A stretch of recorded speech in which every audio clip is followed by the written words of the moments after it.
Well, good afternoon. Welcome to the side event, Bridging Business and Academia, Pathways for Trade and Sustainable Development. I'm Gustavo Vargas, and I'm very honored to be here with you today. This seminar is organized by the Brazilian Center for International Relations, SEBRE, one of the organizing institutions of T20, in partnership with the Brazilian National Confederation of Industry, CNI, the leading institution at B20 Brasil Secretariat. T20 and B20 are two of the main G20 engagement groups, which are committed to convening think tanks and global business community in order to deliver impactful and differentiated policy recommendations to the G20. Today, our focus is to contribute to the G20 Trade and Investment Working Group, especially with reflections about strategies and best practices for maximizing trade's role in sustainable development. Throughout the panels, we will have the opportunity to listen to some of the ideas that emerged from T20 and B20 debates, as well as multiple perspectives from our invited experts on this relationship between trade and sustainable development. At the end of the day, everyone is invited to the cocktail reception that will take place at the G20 House right after our event. The G20 House is at Casa de Cultura Laura Alvim at Vieira Souto Avenue, number 176, in front of the Ipanema Beach. Before we delve into the debates, I would like to especially thank the Brazilian Economic and Social Development Bank, BNDES, who are hosting us for the day, as well as to our supporters, the State of Rio de Janeiro and Rio de Janeiro City Hall, and the Ministry of Development, Industry, Commerce, and Services for the partnership. We also would like to thank the authorities who are present, demonstrating the relevance of the topic. Now, I'd like to invite to the stage for the opening table, Mr. José Luiz Pinho Leite Gordon, Director for Productive Development, Innovation, and Foreign Trade at BNDES.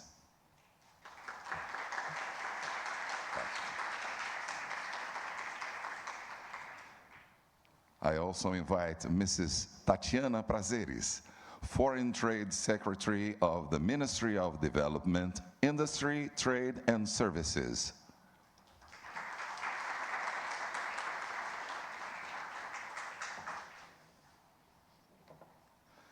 Mr. Ambassador Fernando Pimentel, Director of the Trade Policy Department of the Ministry of Foreign Affairs, MRE.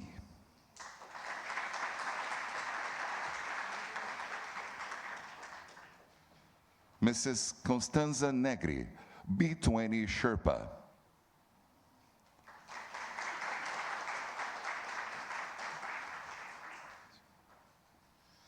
Mrs. Julia Dias Leite, SEBRE's CEO and one of the T20 Brasil coordinator.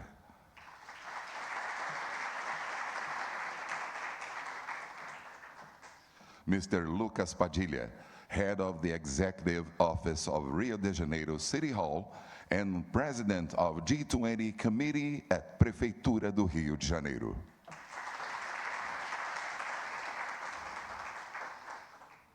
Mr. Bruno Costa, Undersecretary of International Relations of the State of Rio de Janeiro and Executive Secretary of the Rio de Janeiro State Commission for the G20.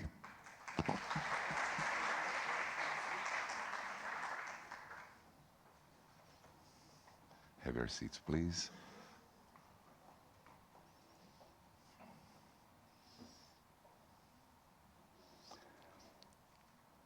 To welcome you, I'd like to give the floor to Mr. José Luis Pinho Leite Gordon, Director for Productive Development, Innovation and Foreign Trade at BNDES.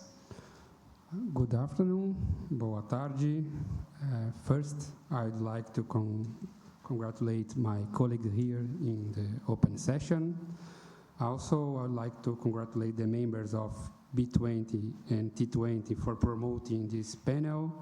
And on behalf of President Aloysio Mercadante, I'd like to express that it's a great honor that BNDES has been chosen to host it. In this open speech, I want to highlight the importance of associate trade promotion and the Sustainable Development Agenda, and draw attention to some federal initiatives which BNDES is participating.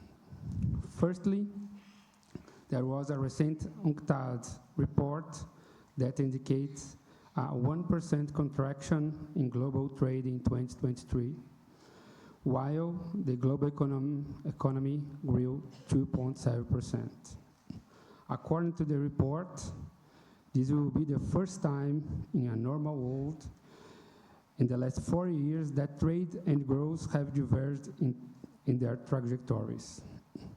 In this period, this had only occurred twice and only under unusual circumstances.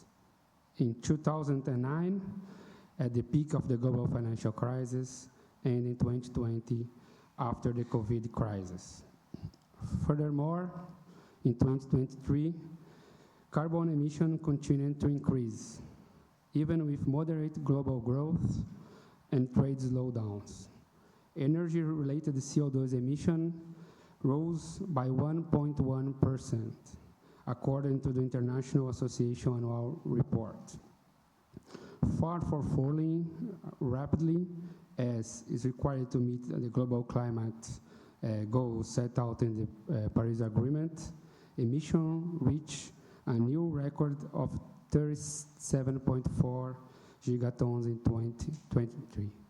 So what we're trying to do here in Brazil, what are our main policy? So in January of this year, the modern mission-oriented policy, New Industrial Brazil, was launched with the decarbonization of industry as one of the main axes.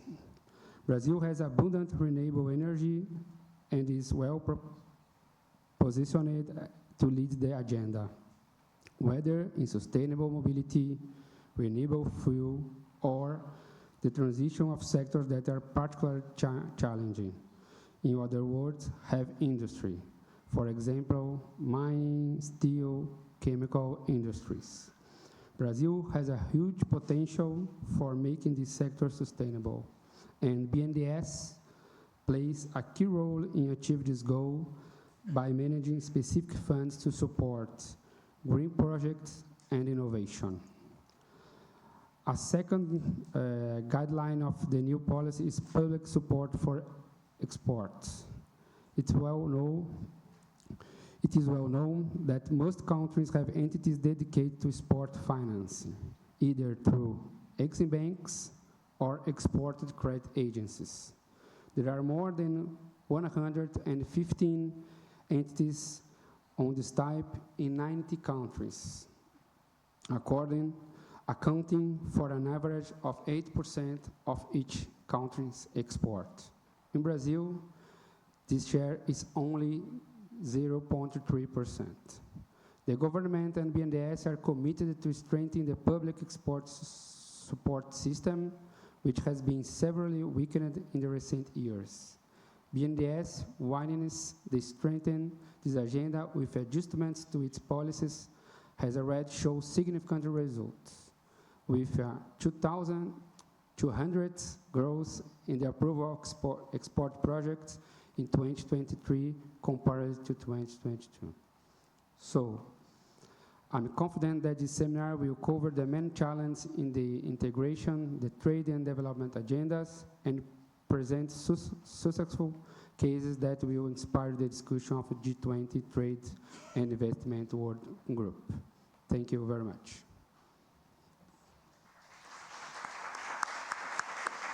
Thank you, Mr. José Luis Pinho Leite Gordon. We will now hear the words of Mrs. Julia Dias Leite, SEBRE's CEO and one of T20 Brasil coordinator. Hello, thank you. Good afternoon to everyone. My name is Julia Dias Leite. I'm the CEO of SEBRE, the Brazilian International Center. We are the major think tank here in Latin America, and we are very glad to be here at BNDES with lots of friends. I would like to welcome everyone to the seminar co-hosted by T20 Brasil and B20 Brasil, both important engagement groups of the G20. I also would like to acknowledge our partners here, the City Hall and the State of Rio de Janeiro, the Brazilian Development Bank and the National Industry Confederation, CNE, and the Ministry of Development, Industry, Commerce and Service.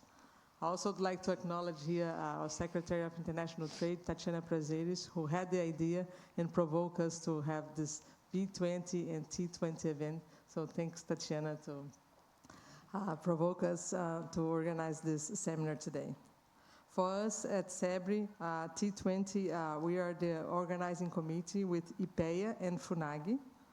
Joint initiatives like this, T20 and B20, are essential. They allow us to foster important dialogue among engagement groups. I also would like to say that creating consensus, contributing to reflections, and generating concrete proposals for the G20, especially for the Trade and Investment Working Group, is crucial at this time. This afternoon, we will explore various perspectives and identify concrete actions to strengthen the intersection between trade and sustainable development. I also would like to invite all of you to participate next week of the T20 Brasil Midterm Conference, organized by the T20 Committee. The conference will be taking place here at the BNDES in person and as well online on July 2nd and July 3rd. Since January, we have started intense dialogue with about 121 national and international think tanks of over 20 countries. We will have the 6th task force presenting the results of their work on the following week. Over 2 days, leaders from the think tanks with academic members, representatives from private and public sectors, and civil society will discuss the progress made over the past few months. We will present recommendations to deliver to the Sherpa tracks and finance tracks on G20 Brasil. We received about 600 papers, and we had a lot of work selecting and having consensus. So you imagine how much work that was done. So I'd like to also acknowledge here our director, Luciana Muniz, who's leading this process at SEBRE, and also all the team of IPEA and FUNAG, because it's very intense work. Constanza can speak about the B20. So it's good that we have a very good team, very engaged in these initiatives. The document aims to influence negotiations and declarations to be delivered to the heads of states and governments and officials of G20 Brasil Summit in November. I would also like to thank our sponsors on the T20, who are the CAFI, the Brazilian Bank of Latin America of Caribbean, Equinor, Verano Advogados, AWS, Microsoft, and Suzano. So I would like to take this opportunity to please join us next week. We have a website, T20 Brasil, and I hope you enjoy and also receive the communiqué where we have our major topics. And at SEBRE, we are focusing a lot on energy transition and digital transformation, because we believe these are the main topics to influence the inclusion and this vehicle, and this is something that, besides T20, SEBRE is working very close with our working groups. So, thank you very much. We thank you, Mrs. Julia Dias Leite. Now we pass the word to Mrs. Constanza Negri, B20 Sherpa. Good afternoon, everyone. Welcome to all of you. On behalf of the B20, I will try to be very brief. I want to echo the thanks to our partners, to BNDES for hosting us here, to Sebri, T20, and colleagues from the state of Rio, city of Rio, and last but not least, our colleagues from the G20 Working Group on Trade and Investment, Tatiana, Secretary Tatiana, Ambassador Fernando, with whom we've been joining forces since the very beginning on this agenda. So it's a pleasure to be joining forces once more, because as the Brazilian presidency of the B20, one of our main objectives was we are going to reduce the number of policy recommendations. We are going to put a more straight calendar, because we want to devote more time for advocacy. Somehow, part of our concern was that the B20 and the G20, there were two words that were happening in parallel. So it's not that all our policy recommendations would be included into the G20. We know that there are differences, but that we need to dialogue. And I need to say that this is happening, and it's happening very often in different areas. But in one of the main areas in which I can say that this started is on the trade and investment. So I wanted really to recognize this important achievement, because I think it's it makes the whole process much more useful to everyone. So in terms of the topic, we did it on women participation in trade. Today we're going to discuss another second topic that is part of one of the main pillars of our trade and investment task force. I'm not going to go into details, because that will be part of the first panel, in which we will be represented by our deputy chair of our task force, Serrador from Embraer, Vice President, who is here. But I wanted to share with you that on the B20 Brasil, so sustainable development, it's at the core of our guiding principles that we established in the B20 Brasil.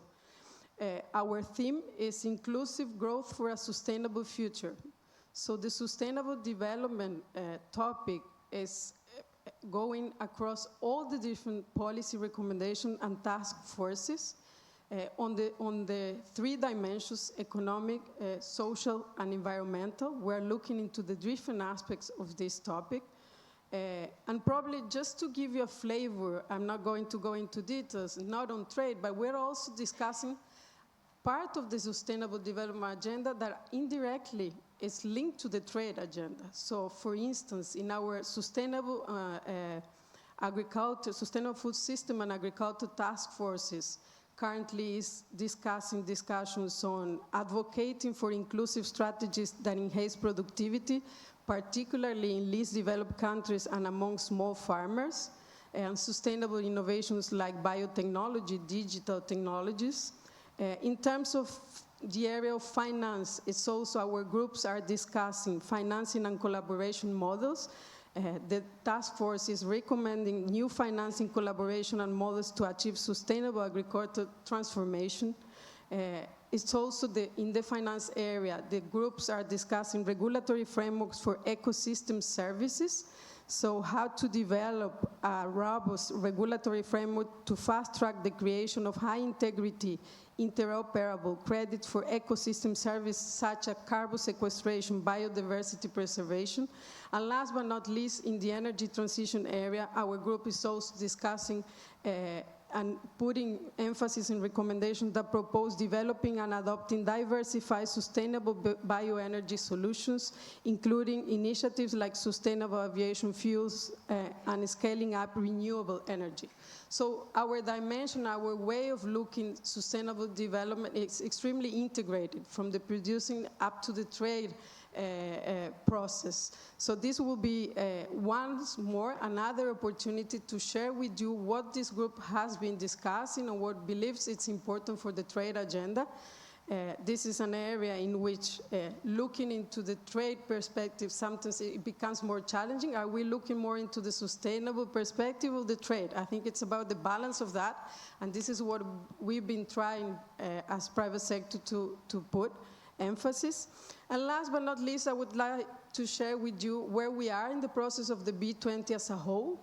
So our policy papers, as I said, one of the main objectives was to finish them before the first semester, and we are almost done. So our policy papers will be finished, let's say, by the end of July.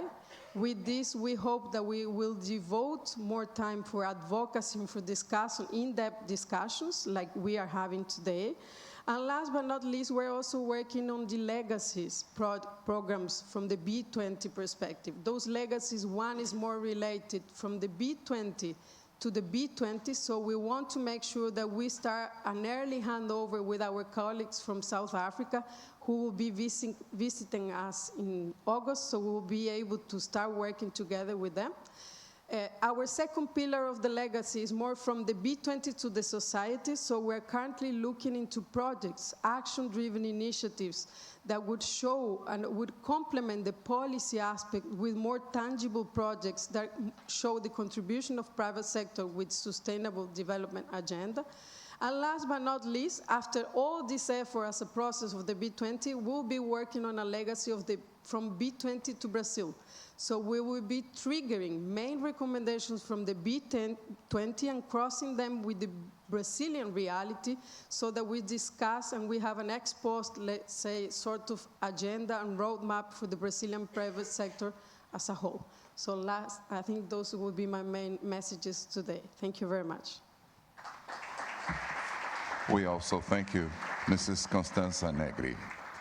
Now we'll hear the words of Mr. Bruno Costa, Undersecretary of International Relations of the State of Rio de Janeiro and Executive Secretary of the Rio de Janeiro Commission for the G20. Good afternoon, everyone. On behalf of the Governor of the State of Rio de Janeiro, Cláudio Castro, I would like to welcome everyone and personally express my great satisfaction in participating at the opening of this event that's being held in our state, organized by the B20 and T20 to support the G20 Trade Investment Working Group addressing such a relevant topic that is trade and sustainable development. We have been witnessing an increase in disasters around the world, which reinforces the urgency and importance of this discussion. This year, we watched Germany undergo the biggest flood of the last 30 years, and the southern region of Brazil hit by the worst climate tragedy in its history, with more than 400 cities affected by the rain. Extreme heat waves in countries like India and the United States are being recorded, with greater frequency and intensity, as well as an increase in tornado and hurricanes warnings and the incidence of forest fires.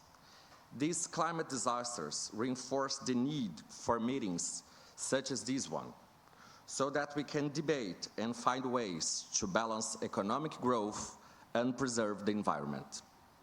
This debate in the context of this G20 is vital, since the trade between its member states represents 75% of the global total.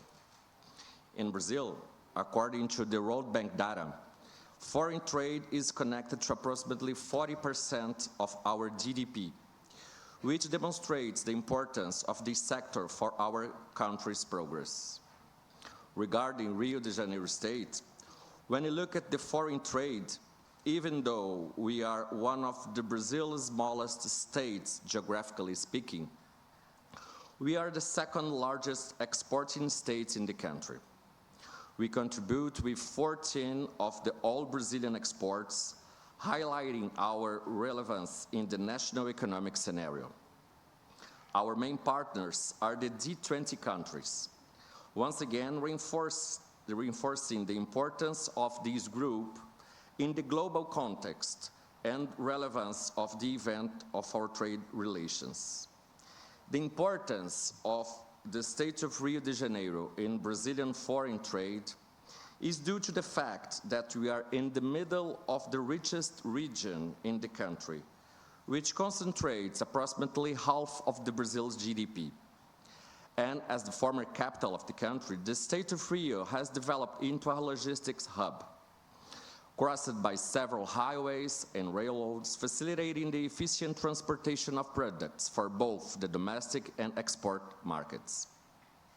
In addition, we have a wide network of ports and airports. For example, we have Porto Açu, located north of the state, that is one of the largest ports and industrial hubs in Latin America, and has already been developing energy transition projects, such as the use of natural gas for energy production and the potential for hydrogen production.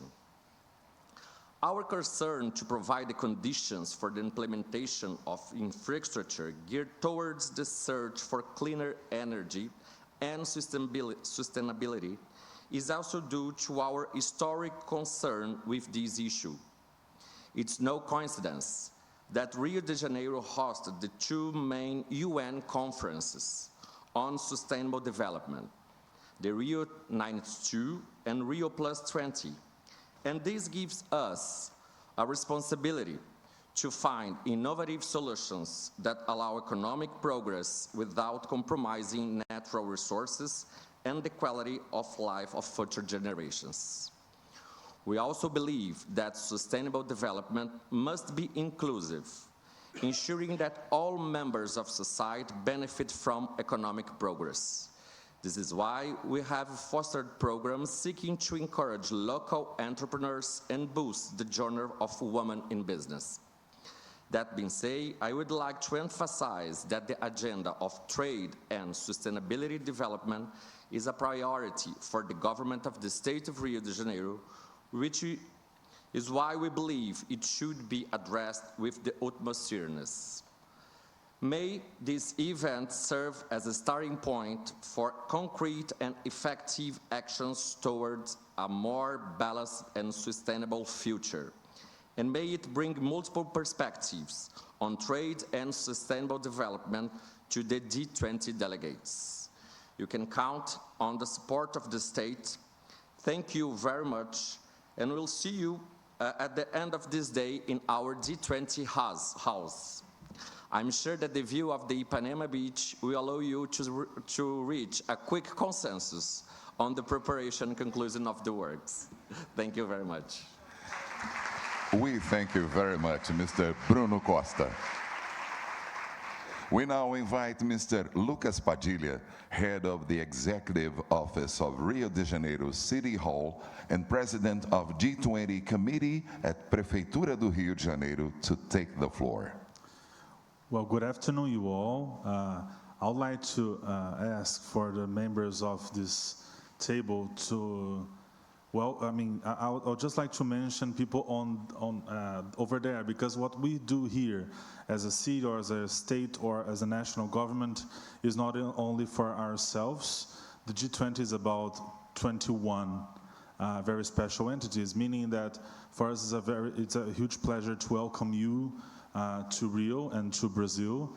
About 1 year ago, when the G20 was starting to take shape in Brazil, the mayor of Rio, Eduardo Paes, he looked at the G20 and he just told me, this is not about the summit, not only the summit. We should try to build something beyond it. And then we started to figure that out. And how did we came to have this huge agenda of events in the city? And why is Rio the capital of the G20? Because of some people here in this table and people seated over there. We have many 20s seated here, meaning that I can see women 20 here, over there, and B20, of course, T20, of course, and the many important agencies and departments of the national government that chose Rio. And why choosing Rio? Not only because we are, the face of Brazil, somehow, Rio encompasses all the Brazilianness you can imagine, not only by its beaches, but also music, culture. Okay, we have it all. But we want to build an intellectual legacy out of the G20. And how can we achieve that? Okay, we have 80 side events in 1 year. We have 38 official events, plus the summit, and many firsts. And I'd like to focus on the firsts because they matter to you as they matter to us. For the first time, the Sherpa meeting will engage all engagement groups.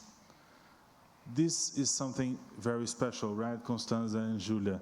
For the first time, your work as civil society, as businesses, as academia, but we are bridging business and academia here today, will be considered, will be heard officially throughout the Sherpa process. This is very special. We are not waiting for the summit to have one or other engagement group heard. Every engagement group is being heard. We also lead the U20, the Urban 20, the G20 of mayors, as I call it. And it's a very weird and unique position because if you look at local governments are not civil society, they are governments. How can we be heard within a process that is about cities mostly when you discuss the 3 Brazilian priorities? And Constanza and Julia, we have been discussing that, how to make this an efficient process, how to focus on politics of policies. We want to have the best policies, very objective policies, but also from the Brazilian side, what you can count on us to do some politics about it. So we are shaping these very brief and to-the-point memorandums that will be delivered next week here in Rio at the Sherpa meeting. This will be a first. Another first that will happen in Rio, the social G20. What is that? It's something that could only come from the ingenuity, the intelligence, and the leadership of President Lula himself.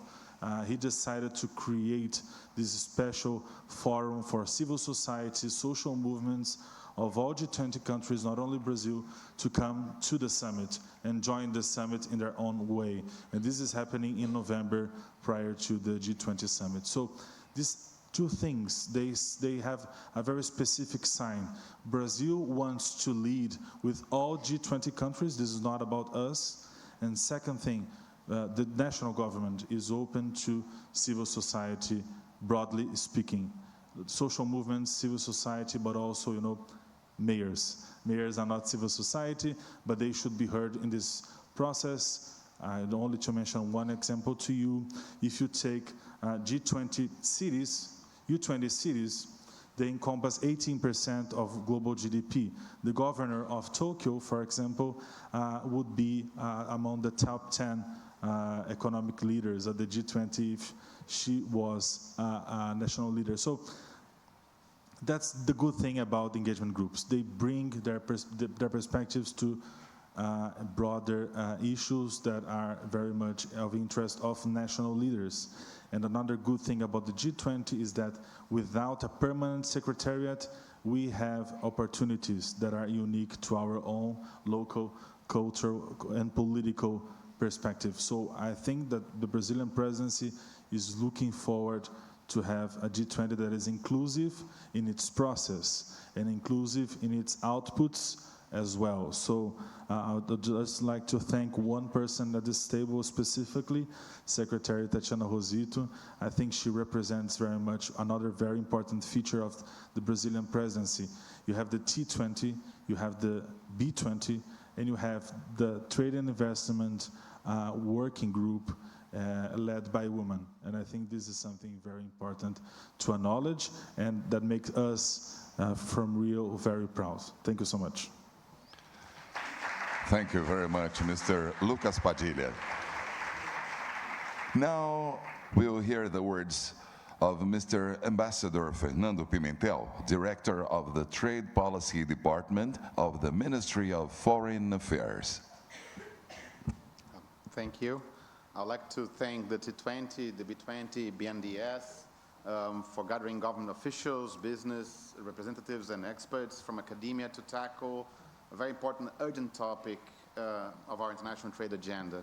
Discussing the intersection between trade and sustainable development is a top priority for our government and has been set in line with our G20's motto, which is to build a just world and sustainable planet. The interconnection between trade and sustainable development and its effects on countries' policies will remain one of the most challenging topics in the international trade agenda for decades to come. I have no doubt about that. This will not only demand meaningful discussions like this one, but also concrete cooperation. In this regard, we believe that we are taking our first steps within the G20 to contribute to these meaningful discussions by seeking to find some consensus on guiding principles for policies in the intersection between trade and sustainable development. We know it's an ambitious and very contentious topic, but as a group of the most representative economies in the world, we believe we should not shy away from this urgent challenge. We do not question the legitimacy or the need for countries to rightfully tackle the global sustainable development challenges, but failure in meaningfully engage in multilateral discussions will only lead to a race to the bottom, resulting in a negative spiral of unilateral measures and fragmentation. We have some developed country policies have grabbed the limelight because also of their impact, but developing countries are certainly also following suit, and we run a risk of having this plethora of policies that do not talk to each other. That's one of the topics we're trying to avoid and tackle here with the G20. At the end of the day, all these unilateral initiatives, as well-meaning as they might be, might have a negative net result with significant losses both for international trade and for the attainment of SDGs. There's a clear need for a more cooperative and positive approach rather than unilateral punitive strategies. Cooperation will foster the necessary incentives for our companies and producers to concretely recommit themselves towards a more sustainable economy. And this process must also ensure that developing countries fully participate in the next cycles of development and allow for a fair transitions toward a greener and more sustainable global economy. This is a time now for ideas, and Brazil, for one, is ready to and eager to get the inputs from academia, civil society, and business on how to ensure that trade and sustainable development remain mutually supportive. I wish you all a great seminar, and I'm looking forward to receiving your conclusions and ideas tomorrow. Thank you. Thank you very much, Mr. Ambassador.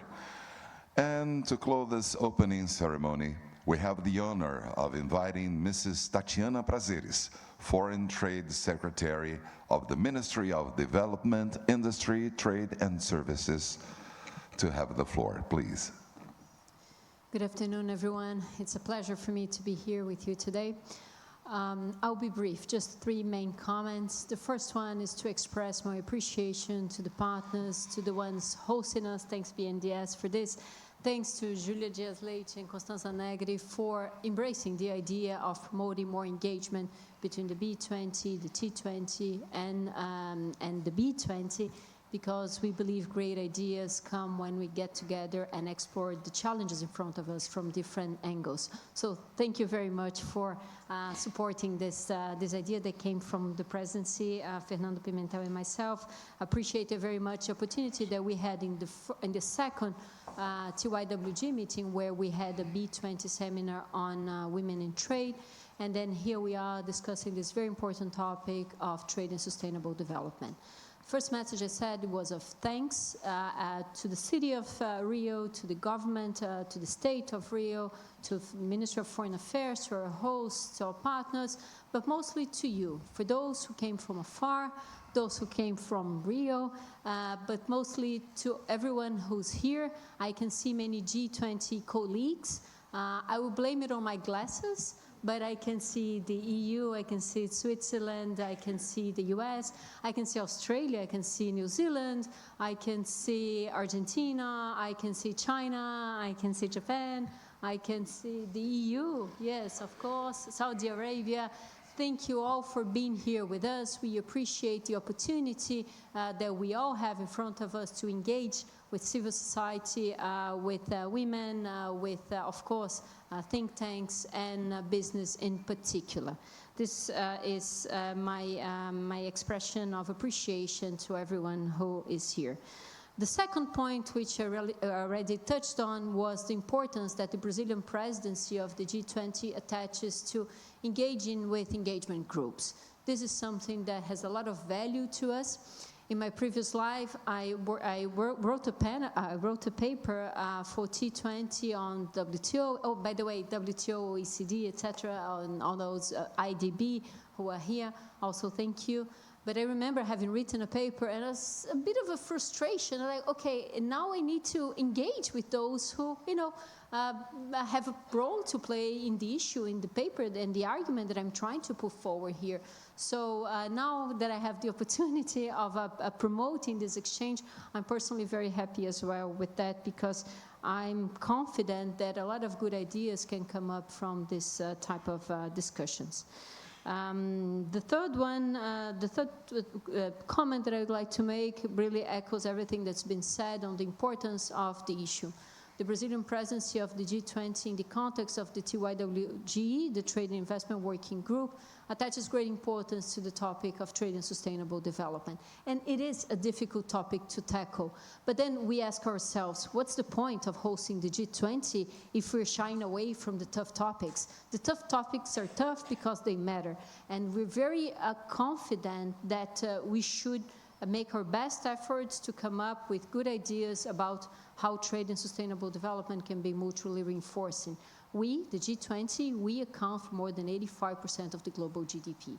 If we come together with a strong, powerful message on how these two agendas can be mutually reinforcing, I think we'll be providing a very good contribution to the future of global governance, to the future of trade, and to the future of environmental policies as well. I wish you all a great event. Thanks again for being here. We do thank you very much, Mrs. Tatiana Prazeres. Thank you very much, ladies and gentlemen. I would like to invite all the participants of the table for an official photo.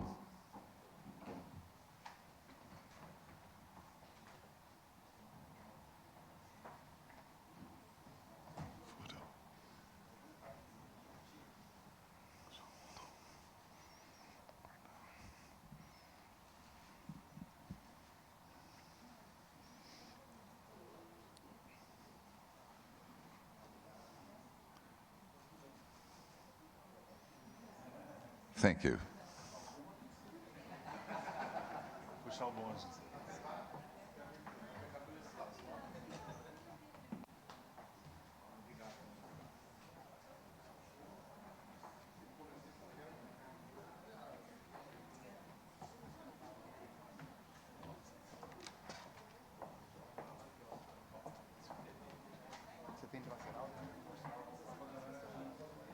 Vamos trocar então.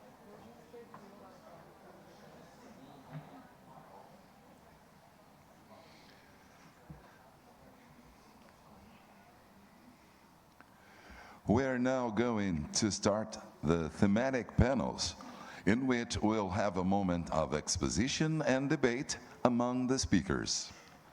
Our first panel is entitled Opportunities and Challenges for Integrating Trade and Sustainability Agendas. The objective of this panel is to discuss how trade can foster sustainable development in environmental, social, and governance pillars, while also keeping markets open. I invite to the stage as speakers Mrs. Sandra Rios, representing T20, Senior Fellow at SEBRE and Director of CINDIS.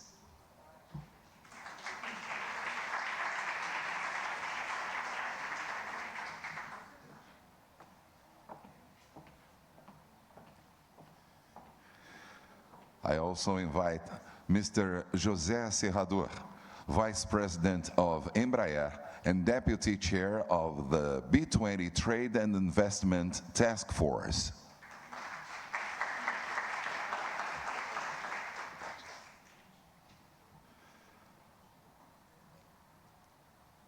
To come over to the floor, we also invite Mr. Leonardo Lahoud, Trade and Investment Lead Specialist at Inter-American Development Bank.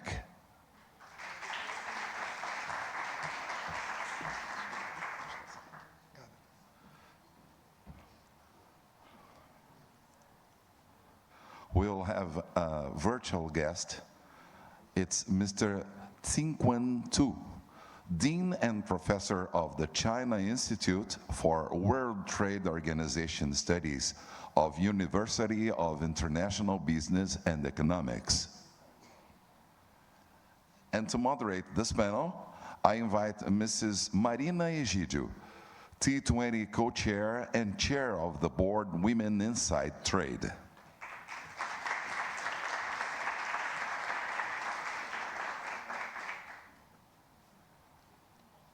You may have your seats.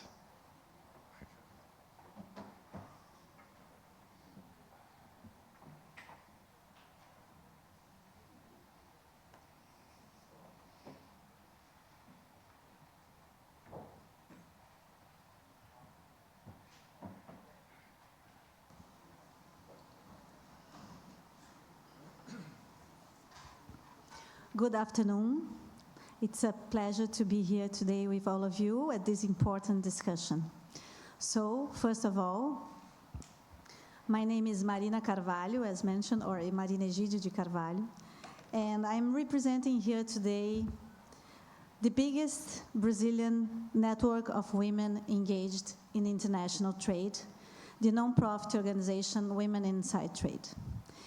In this capacity, I am co-chairing the discussions on women in trade in the T20 Trade and Investment Task Force. Trade, and by the way, I can see many wits here today, which is a pleasure to see the engagement in this event. And I hope to see you all also next week at the T20 midterm conference. So to begin this discussion, we have to keep in mind that trade and sustainable development are interconnected. There is no turning back here. This relationship must, and I repeat, must be the driving force for the sustainable future of our children, my kids, and the next generations. Environmental, social, and governance practices are key, as mentioned before, and we believe that the engagement of production chains into these values should be seen as a driving force for trade and for stability in our lives in this planet. This panel seeks to bring different perspectives from academia, from corporations, and also from government officials in relation to this subject. We want to keep the markets open, but we want to do it in a sustainable way. So with this in mind, I'm going to bring up the first question, which I'm going to direct to you, Sandra. Welcome here today. And first, I would like to ask you to bring us your perspective in the T20 in relation to the key opportunities that we have and the challenges that you saw in the discussions we had in aligning trade and the sustainability agenda. Thank you. Thank you, Marina. I would like to thank SEBRE, Luciana Muniz, Julia Dias-Leite, and CNI, Constanza Negri, for inviting me to be here today in this table that I'm happy to share with some very good friends, good and old friends, some of them. And yeah, it's really a pleasure to be here. And I will begin by echoing something that Ambassador Fernando Pimentel mentioned in his opening speech. That is the fact that it seems to me that trade and climate change communities, including policymakers, have been back-to-back for many, many years. And I think that among trade community, there is a predominant perception that climate mitigation policies adopted mainly by developed countries are geared to green protectionism. On the other side, among the environmental communities, it seems that there is a belief that trade is harmful for the environment and that less trade is better for climate change mitigation. And if we keep like that, with those misperceptions, we won't be able to move on. So I'd like to share some ideas on how we can and how it's important to demystify those perceptions. Beginning by saying that trade can help countries to mitigate climate change and adapt to higher temperature averages and more extreme weather events by offering consumers lower emissions goods and services and facilitating the use of climate-friendly inputs and technologies. Besides, trade can help to shift production to areas with cleaner production techniques. As transitions to low-carbon economy goes on, export comparative advantages will change, and this will compel countries to face new challenges, but to seize new opportunities as well. And trade can promote the spread of environmental-friendly goods and services that will help to the reduction of emissions and improve environmental management. Imports are critical to deal with the immediate recovery or the needs of, that come from natural disasters. And we've seen this in the recent huge disaster in Rio Grande do Sul, that sometimes you have to have access to imported goods in an immediate way to cope with the needs of food security and medicines, etc. In a world increasingly shaped by climate change, trade will be crucial to address food insecurity, supporting adaptation, and enabling the recovery from these natural resources. However, climate change can also negatively affect trade, as extremely weather events can raise the cost of trade by destroying or damaging transport infrastructure or agricultural production, for example. In the last decade, some poor and some developing countries have engaged in international production chains. And this helped them to experience expanded economic growth and poverty reduction.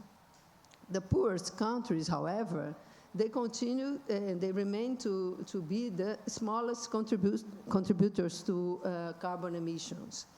Yet, they often suffer the most from climate change. Natural disasters disproportionately affect the most vulnerable people and the smaller firms.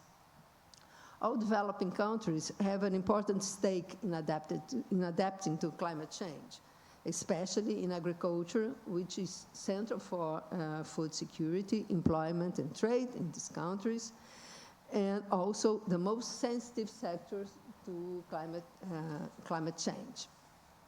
While international transportation is often appointed as one of the main important sources of emissions, other sources of carbon emissions competitiveness along the value chains can more than offset the emissions caused by international transportation of goods. For example, the production of fruits and vegetables in African countries can count with the sun, manual work, and natural composts, for instance, while in some developed countries, the production of the same products would have to rely on greenhouses, on tractors, and on industrialized fertilizers. So there is this, the need to combine and to foster and stimulate the dialogue between climate and trade and climate policies, and they do intersect. I remember during the last phase of the negotiations between the EU and Mercosur for the free trade agreement, there was this perception from the many environmentalists that the agreement would promote deforestation in the Amazon. This could be true if we did not have the appropriate climate change and environmental policies. And we do have the appropriate policies here in Brazil. The fact is that we need to enforce them, and the agreement assured that the enforcement would be there. So this is, I guess, nowadays these discussions are inevitable. In the absence, on the other side, in the absence of a collective action, like, as instance, a global carbon tax, the fact is that some countries, mainly the developed countries, are adopting unilateral climate policies. And these policies create their own demand for climate trade-related policies. And this is what we are seeing in instruments like the border carbon adjustment measures, the EU CBAM, anti-deforestation regulations, enforcement environmental chapters in free trade agreements, and a myriad of standards and private standards and public regulations in many sectors. These kind of measures are the other sides of unilateral climate measures. And while industrialized countries such as China, the UK, or Norway may be affected by the EU CBAM, Mozambique and Zimbabwe will be among the most relatively affected countries. So we have to take this in consideration. Beyond suffering the negative impacts of all these trade-related climate measures, we have the fact that countries, developing and poor countries, will have to do with the fragmentation of trade regulations. If we do not, if we are not able to deal with that inside or taking the floor of the multilateral organizations, we will end by having a very fragmented set of rules that will harm the smallest companies and the poorest countries. So, inside the discussions of the G20, there are some recommendations. I'll just mention a few of them. The first one is the reform and strengthening of the WTO as the main forum for global trade, goods and services, and investment facilitation as well, including the relations between trade standards and climate change and digital transformation. Second, strengthen the collaboration around food security to eliminate hunger while striking a balance between measures to tackle climate change and to expand agricultural production. Third, create a balanced sustainability standards for SMEs, meaning the prevention of redundancy in reporting requirements. A simple standard would allow SMEs to comply with industry-specific requirements to participate in the global trade. For the issue of subsidies, we are seeing the preeminence of non-economic objectives as drivers of new industrial policies deployed mainly by developed countries. To address the issue of trade distorting subsidies, it is important to reform the WTO agreement on subsidies, improving international comparable data and on subsidies under a multilateral cooperation mechanism. And subsidies should be classified according to the degree of harm they cause to other countries. It is clear that developing and poor economies cannot cope with the vast amounts of subsidies being deployed by developed countries, and their competitiveness is being jeopardized in their export markets, but in their domestic markets as well. So this it was considered a relevant issue in the G20 discussions. To conclude, negotiations of rules and standards should be dealt with in the multilateral, at the multilateral level, but there is much room for cooperation under regional organizations such as the IDB. These organizations can play a crucial role in fostering cooperation among countries in the hemisphere by providing capacity building and financing for the green transition. Thank you, Sandra. Thank you for your comments and to address this first question, which brings us some key words, which I took note while you was speaking. And I think the most important one from your speech is the share of experience between G20, B20, and T20, as was mentioned before also by the Secretary Tatiana Prazeres, and which I think is the key message in this afternoon, to bring those ideas and to be able to share them and learn, not only among governments, but also with academia and corporations. And with that in mind, I would like to shift to the companies now and welcome José Serrador here today.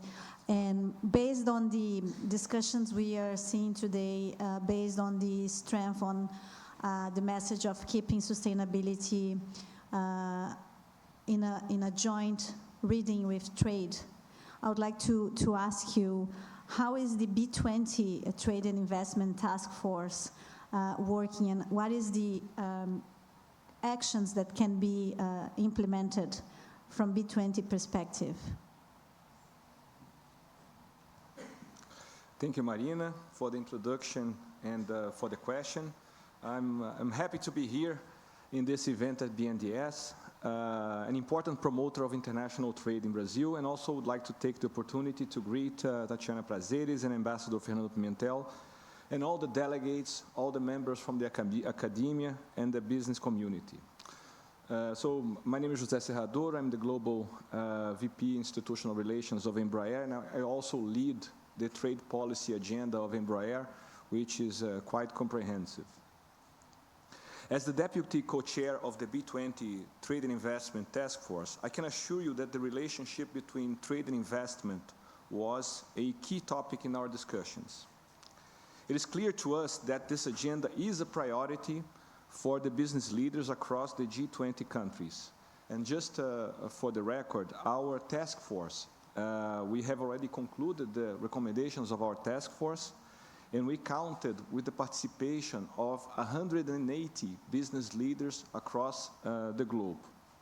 Also, just would like to acknowledge the great work done by the task force members, the great work done by the co-chairs, a structure of co-chairs, by the CNI and by our knowledge partner BCG here present.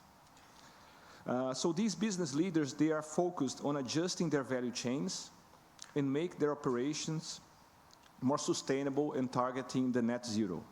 There are also concerns about having the global value chains that are more resilient and able to respond to the challenging geopolitical and economic landscapes.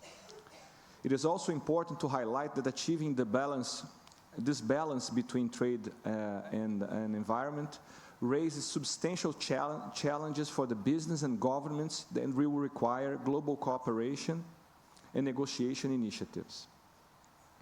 As you are aware, countries are engaged in addressing climate change through the implementation of policies to meet the commitments of the Paris Agreement.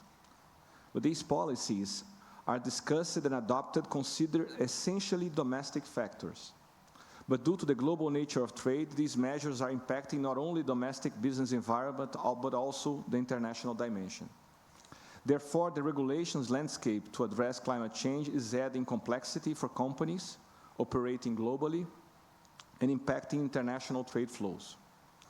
And in parallel, we note a growing number of environmental measures with high potential to distort trade and investment.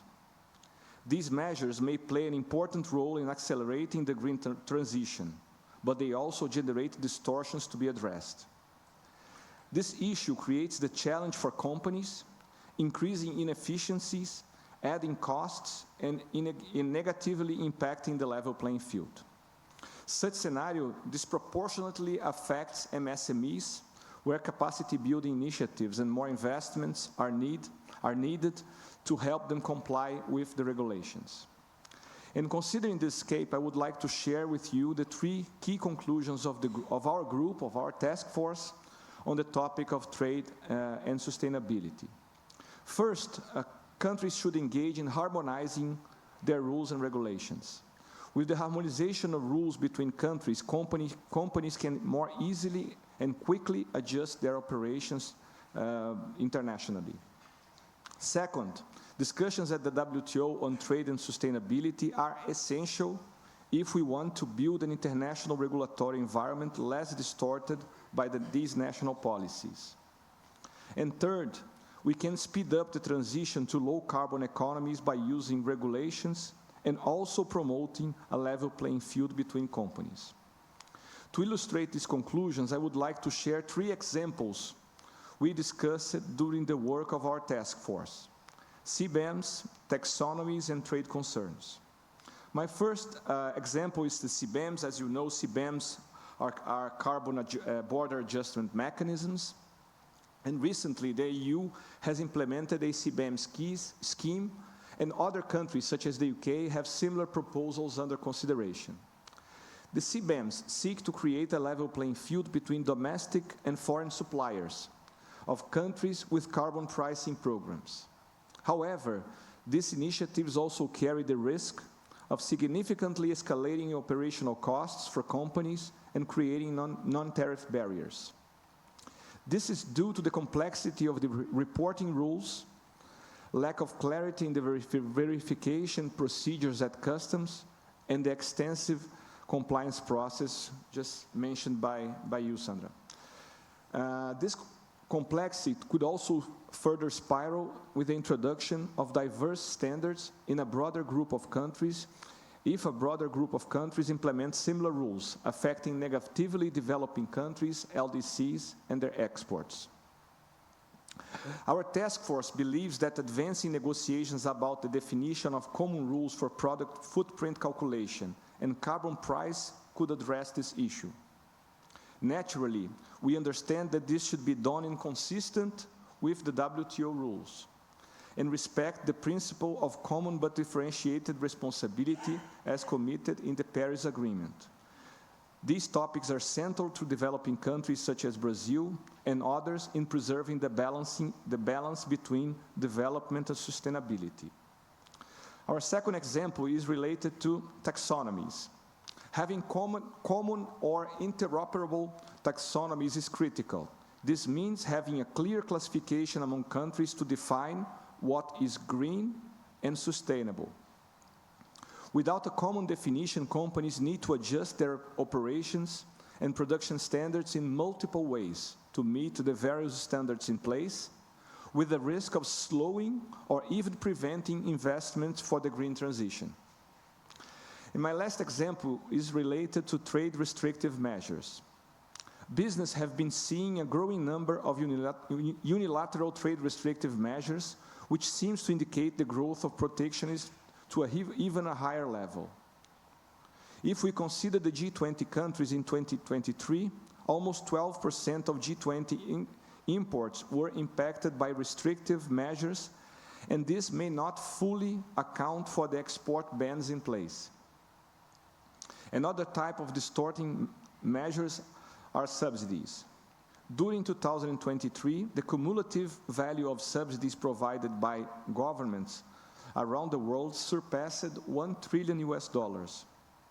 the climate change mitigation was one of the top 5 most common reasons provided by countries to justify the implementation of subsidies. Also, according to the WTO, the number of trade concerns related to environmental measures grew 18% in the last 4 years. These government measures play an important role in accelerating the green transition, but they must be implemented in a way that ensures a level playing field and respect WTO disciplines, particularly the SCM agreement, which in the view of our task force also must be updated. If done correctly, companies can build more sustainable business and supply chains, accelerating the transition to a net zero economy. And finally, since dispute resolution has stalled in the WTO, forums such as the G20 should create agendas to review trade restrictive policies, considering the concerns, the inputs from the private sector.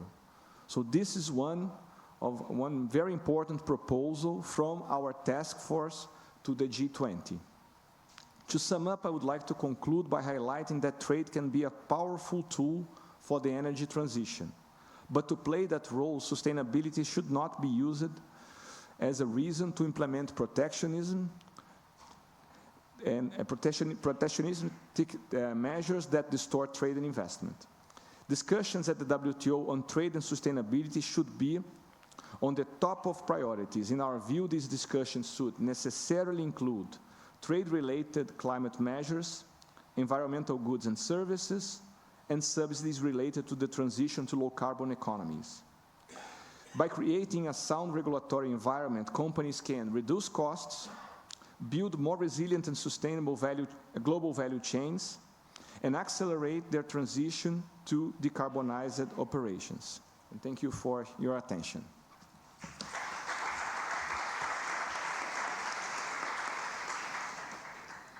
Thank you, Serrador. Thank you for your comments. I think you are bringing a very complex scenario. Rules can be really complex. They need to be updated. That brings a challenge, especially to developing countries.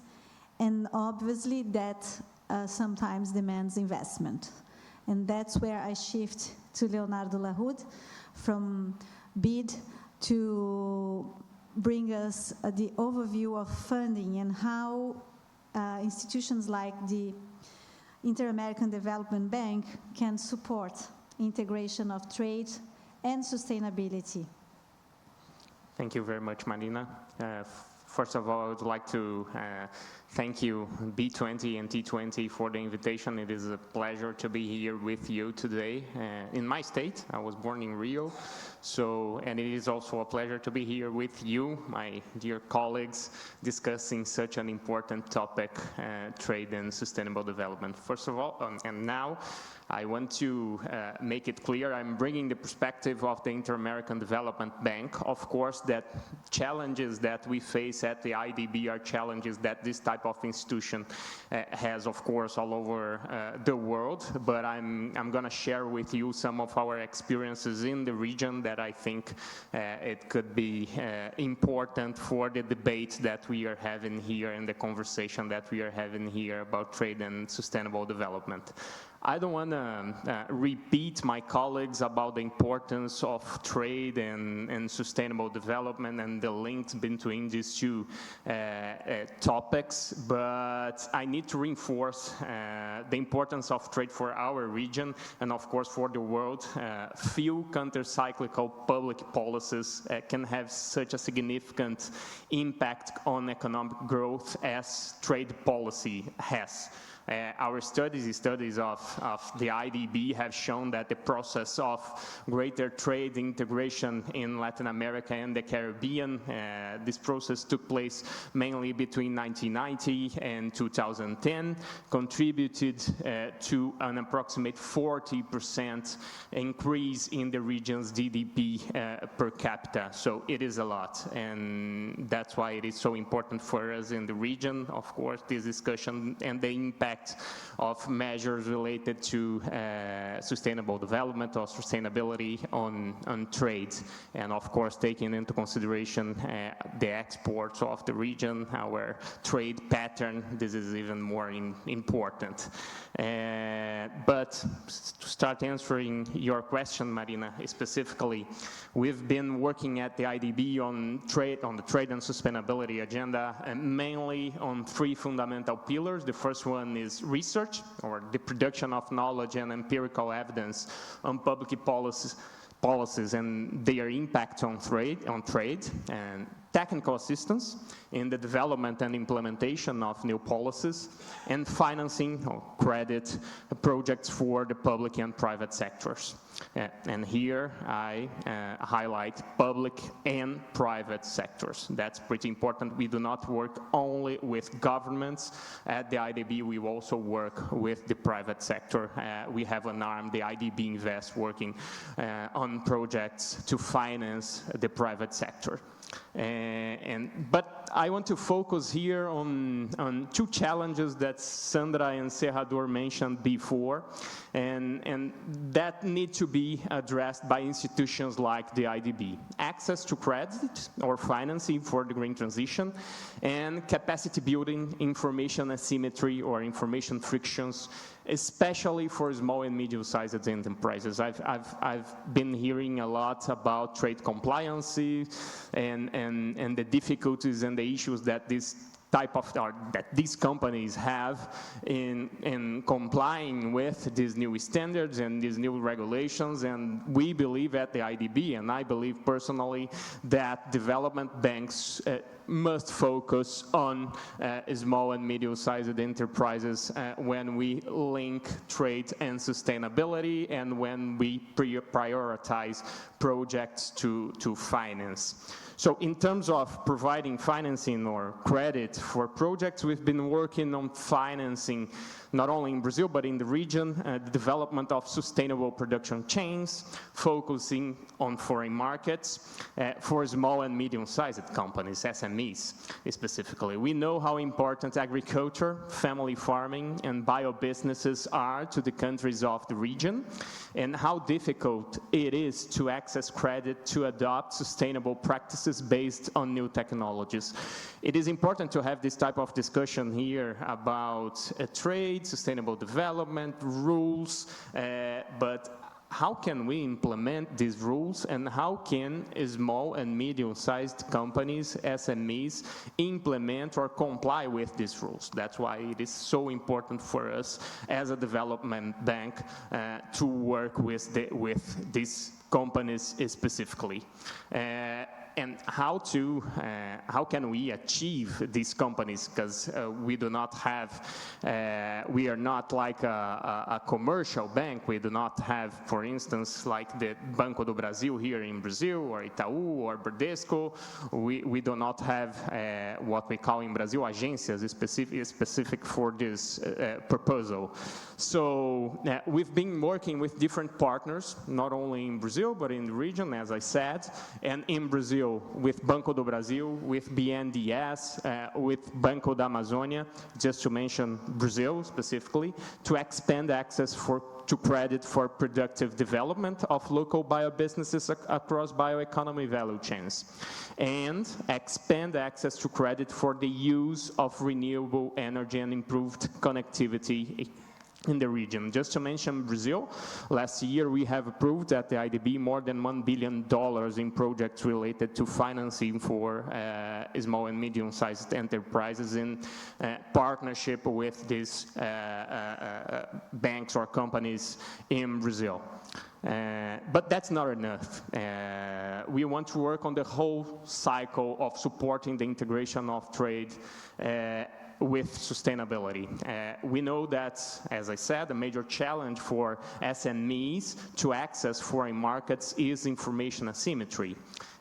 So in addition to trade-related capacity building training, we promote large trade fairs focused on sustainable products. We directly finance the participation of buyers from all over the world and the participation of selected MSMEs, boosting their businesses and allowing them to generate jobs and income while not compromising the environment. Of course, that we have to focus on the specific sectors and to select companies that will have the chance to access markets abroad. And this was the case. We have an example. This was the case three weeks ago in Manaus, here in Brazil. We organized Like Flavors. That's the region's leading food and beverage fair or trade fair focusing on SMEs. And we brought 87 international buyers and more than 300 SMEs from all over the region. We financed that at the IDB. And the results, in 2 days, more than $60 million in closed deals. That's what we really call impact. We've been focusing a lot on impact at the bank, and that's the real impact in 2 days, $60 million in closed deals. And again, we are speaking here about small and medium-sized enterprises. But I also would like to make some comments here about trade and sustainable development from a different perspective and from the policy perspective within the framework of the G20 and multilateral fora. And there are, of course, as we've been discussing, many challenges here. At the IDB, we believe that for its own interests and the interests of the planet, G20 members should strive to reach a common understanding on key principles about trade and sustainable development, and to make their trade and trade policies consistent with the objectives of sustainable development. We completely understand at the bank, and we have analyzed that in different countries, the impact of specific policies on development countries. So that's why it is so important for us the common agreement that could come from the G20 countries on trade and sustainable development. These objectives, of course, should not be pursued at any cost. It is important to preserve, to the extent possible, the gains from trade, the driving force behind much of the Latin American Caribbean region growth and welfare gains of the last decades, as I stressed.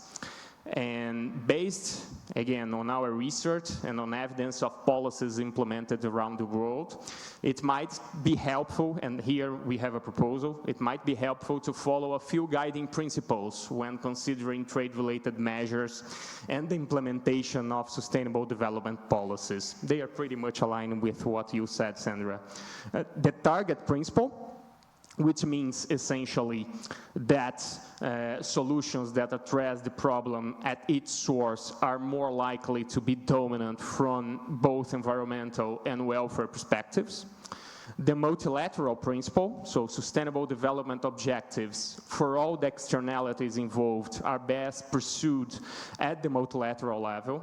Otherwise, countries are likely to reap the worst possible outcome, and measures that are ineffective and welfare costly, and we know the impact of these measures for development countries. And finally, and here I will close my first intervention, the do no harm principle. Before considering trade distorting measures, it is worth considering those that can boost trade while curbing emissions and reducing the costs of climate adaptation. Essentially, that's what we call a win-win approach. That's it, Marina. Just it. Just it.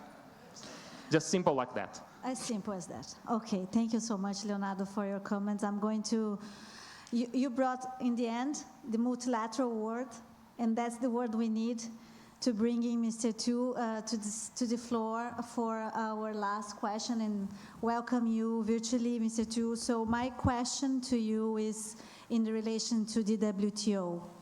So how do you see the new standards and regulations that were commented in the previous talks from the panelists? How do you see these new rules coping with the WTO rules and the WTO role in the international trade arena? Thank you.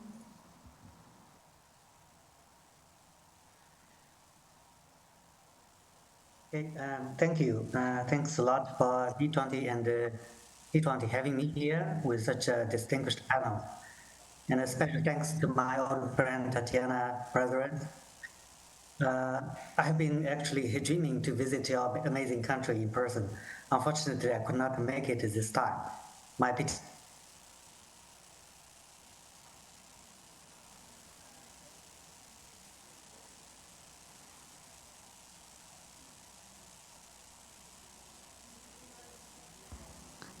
Can you hear us? It's frozen for us, your screen.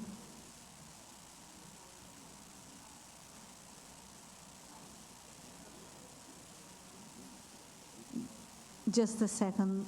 Let's see if we can restart the connection.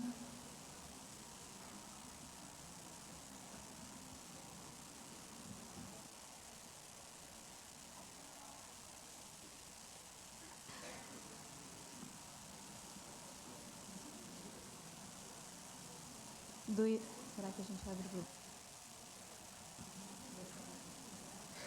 Eu posso abrir para o público também. Será que eu já abro para o público?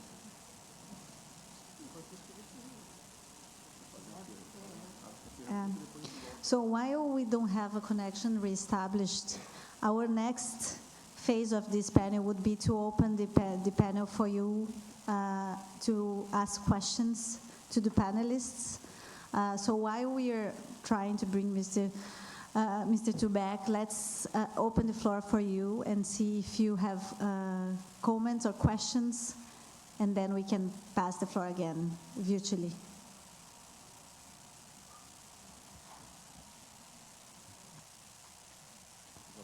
Por favor. We need a microphone, please. Uma pessoa está pedindo o microfone lá, por favor.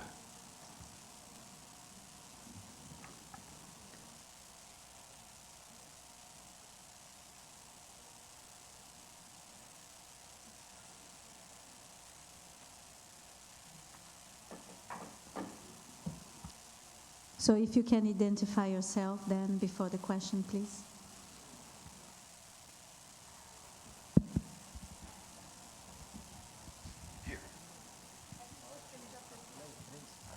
Agora.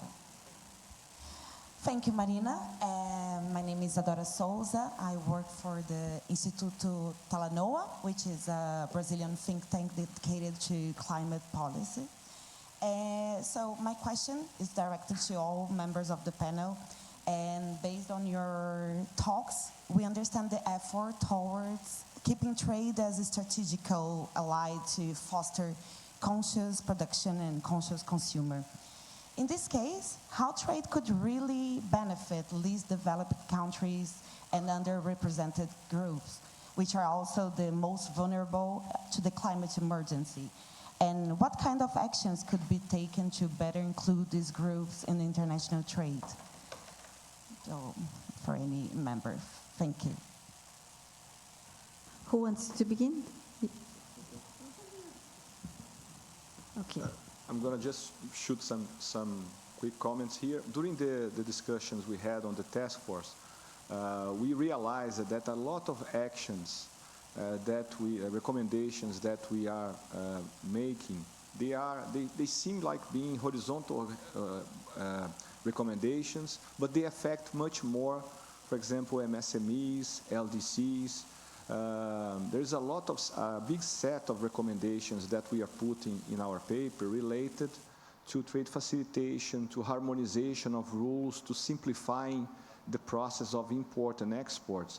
And we know that despite the fact that they seem to be horizontal, they will have much higher impact on promoting trade among these groups and countries that are LDCs. So we are considering in our paper the agenda of LDCs a lot in the trade facilitation field.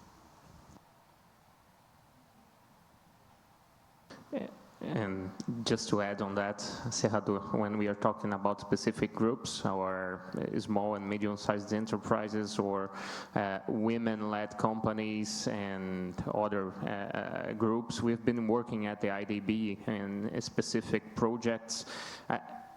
The trade fair that I mentioned before is an example of how can we bring these groups to trade, how can we force them to access foreign markets, and how can we finance, because that's not only participating in the event.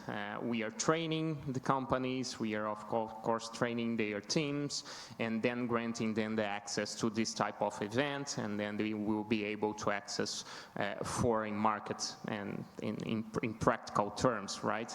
So we did that in Manaus. We've been doing that around the region. We've been working with state governments in Brazil in partnership, in collaboration with the Ministry of Development, Industry, Trade and Services, developing capacities on state level on investment attraction and mainly export promotion, specifically in these state institutions, because of course, they are also important when we think about trade and trade promotion and access to foreign markets. This is not only something that have to be dealt with in the federal level.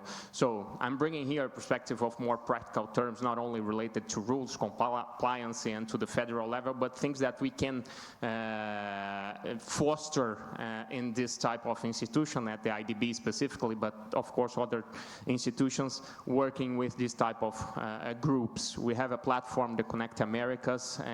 There is a specific space, in this case, for women in trade in Connect Americas. So there is a lot that we can make at this type of institutions, that we can create in partnership with countries and the private sector.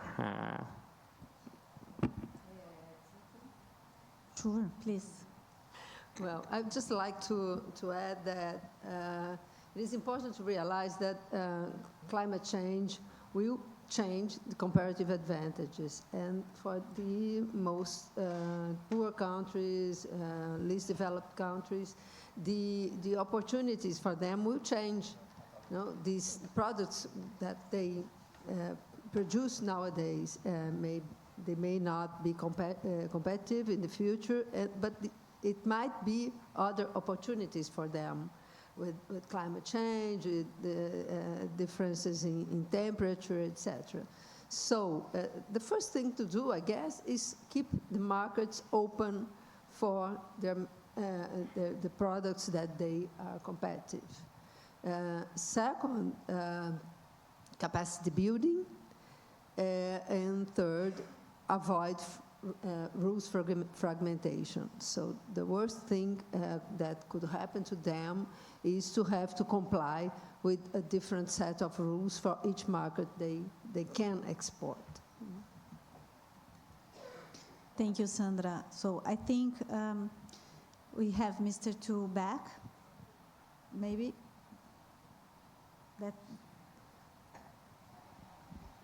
Sorry. Yeah, actually, I'm right now in Italy, so the internet is not so stable. I'm very sorry about that. That's fine. Can you continue? Would you like me to bring the question again? I will continue. Yeah. Okay. Yes. Thank you. Okay. As I said, today's topic is trade and sustainable development. I believe that freer trade is critical for greener development, and because more international trade could enhance the efficiency of green industries and increase the affordability of green products with more production and more competition. The WTO tried to reach an environmental good agreement 10 years ago with the aim to eliminating tariffs on those environment-friendly products. Unfortunately, the effort did not work out. So actually, there are no very clear WTO rules about trade and sustainable development. And it is even worse that more protectionist measures now are being imposed on those green products. I believe that you are aware of the recent tariff increase by the US and the EU on Chinese new energy products with the excuse of so-called overcapacity. I would like to offer my opinions and observations on this trade dispute with significant implications for sustainable development. There have been plenty of alarmist narratives in US and the EU governments and media over China's fierce competitiveness in the new energy industries. In particular, China suddenly became the largest exporter. Can you hear me? Yes, we can.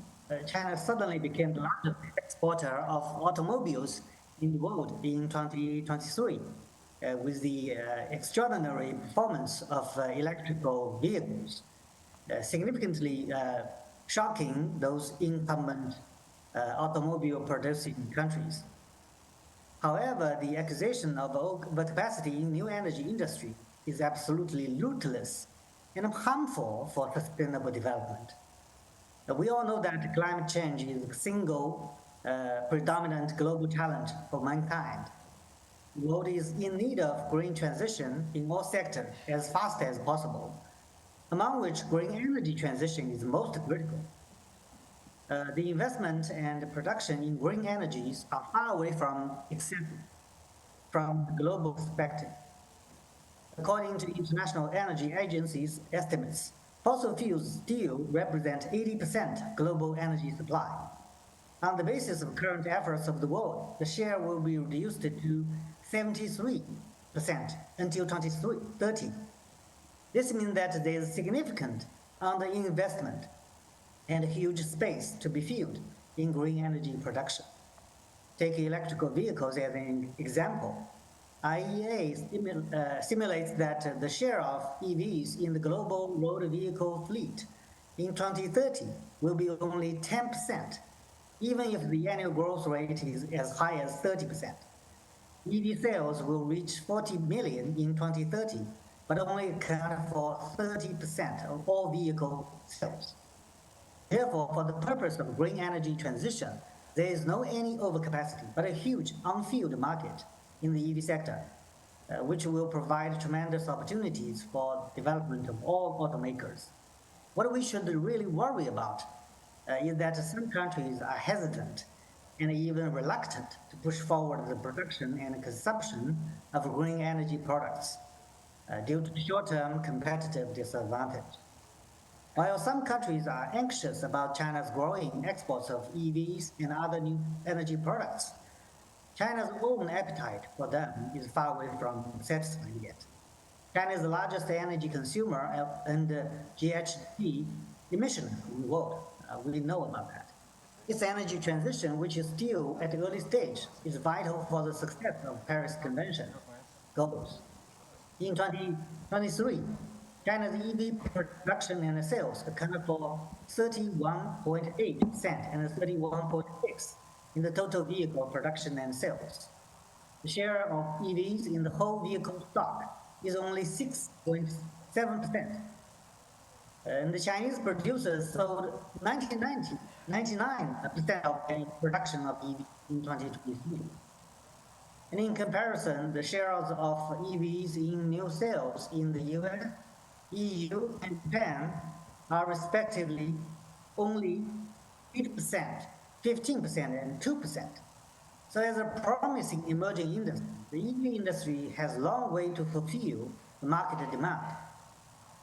Of course, since EVs are replacement of fuel vehicles, the whole vehicle industry will have a problem of overproduction during the transition period. But it is economically pretty normal that all the industries will have to reduce their production while being replaced by new ones. More generally, free market competition will always create losers and the resulting underused capacity. The market needs some time to reach a new equilibrium. And in a globalized area, the market is global and beyond the national territory. It is somewhat understandable that some countries are worried about the seemingly overwhelming competitiveness of China right now in new energy industry. However, China has made a great deal of efforts in the development of new energy industries and deserves the great success and a strong competitiveness. Because market mechanism cannot reflect positive externality of new energy industry, government interventions are justified and necessary. All countries provide certain incentives to the development of new energy industries. The Chinese government also emphasizes the role of efficient market. For example, the government subsidize the consumers in buying new vehicles, EVs, giving them the right to choose their preferred products and producers. It is the market rather than the government to foster the winners. Actually, the most leading, most advanced companies in the EV sector are private and foreign ones. More interestingly, many of them are actually new players, such as NIO, Lixiang, Xiaomi, and Huawei. While the Chinese EV producers have started to export to others, the development of Chinese EV industry is mostly dependent on domestic market rather than exports. In 2015, the export ratio of Chinese EVs was only 0.3%. And exporting EVs is a fairly new phenomenon, starting from 2020, under the leadership of Tesla, actually. This also shows the openness of Chinese EV industry. Actually, now more than 40% of EV exports are provided by foreign invested companies in China, not only Chinese-owned domestic companies. And the economic benefits of the growth of the EV industry are shared by all participants. And it is noteworthy that new energy industries are emerging ones, having high uncertainty and a large space in their future development. China's current advantage is still unassured. In history, there are many cases in which the original dominant forerunners were overturned and replaced by the latecomers. Just in the industry of fuel vehicle, consumer electronics, cell phones, the American and European companies were dominating the market, but later challenged and caught up with by Japanese, Korean, and Chinese competitors. Since there are many technological options in new energy industries, the current leading edge of Chinese companies is hardly steady. There is still great development space for the others. So the right choice for all countries is to comply with WTO rules, keep their markets open, enlarge the EV market, decrease the cost, and improve the technology. And also, the Chinese companies are looking for opportunities to invest overseas and produce there for locals with local partners. This is an opportunity available for everyone. Thank you for your attention. I'm going to stop here.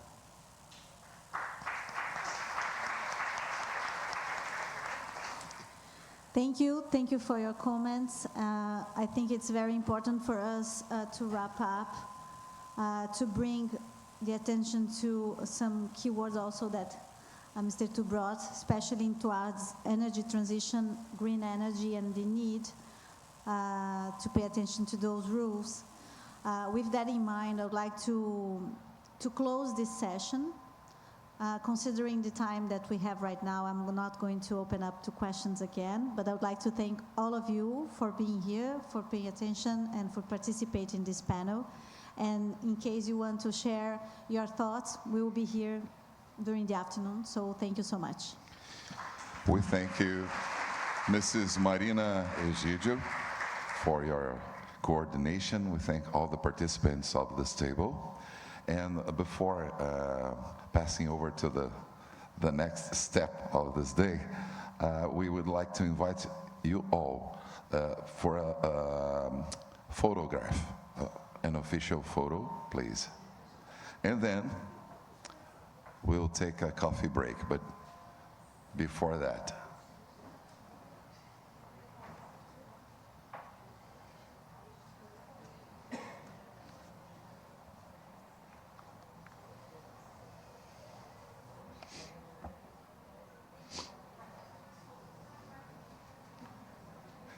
Thank you very much for your participation. Ladies and gentlemen, we'll now take a 20-minute coffee break and return at 4:15 p.m. with the second panel of the day entitled Sustainable Trade in Practice, Success Cases.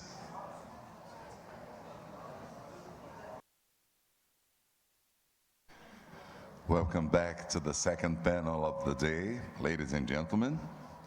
This panel is entitled Sustainable Trade in Practice, Success Cases. In this panel, representatives from large companies, MSMEs, organizations, and academia will showcase best practices in sustainable trade. For this panel, I invite over to the stage as speakers, Mrs. Lisa Schroeter, Global Director of Trade and Investment Policy for Dow Chemical.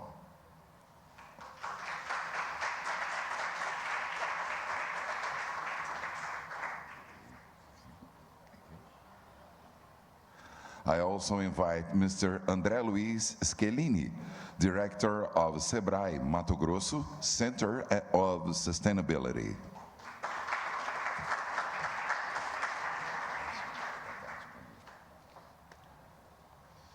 To come over to the floor, I invite Mrs. Ana Mortara, Economic Development Manager for Systemic and Aya Institute.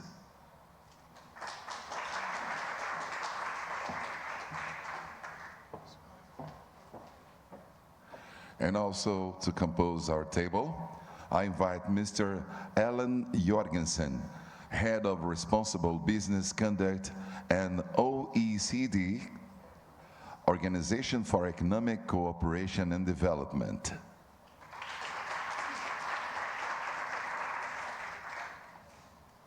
And to moderate this panel, I invite Mr. Miguel Castro, B20 Task Forces and Action Council Leader.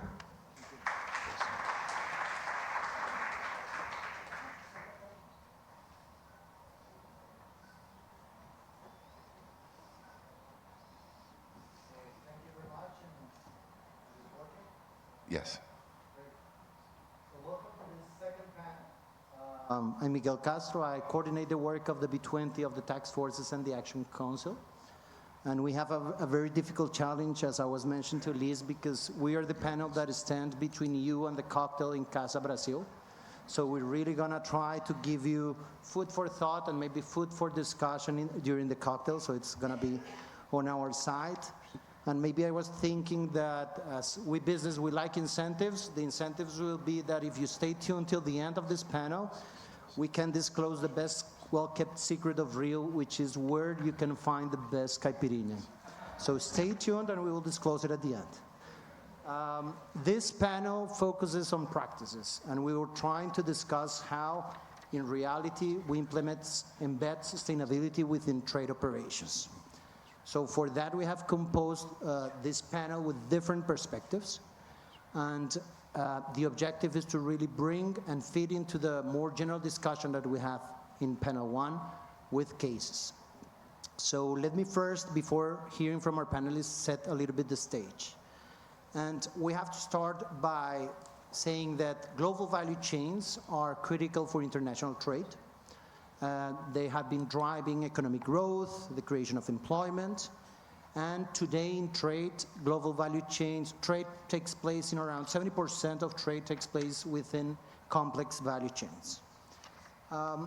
So this entails that the global trade landscape is not only shaped by strategic decisions of businesses of which is the optimal investment or region in terms of the skills, materials, but also and more increasingly in terms of the scrutiny that there is on the trade's impact, especially on social and environmental aspects.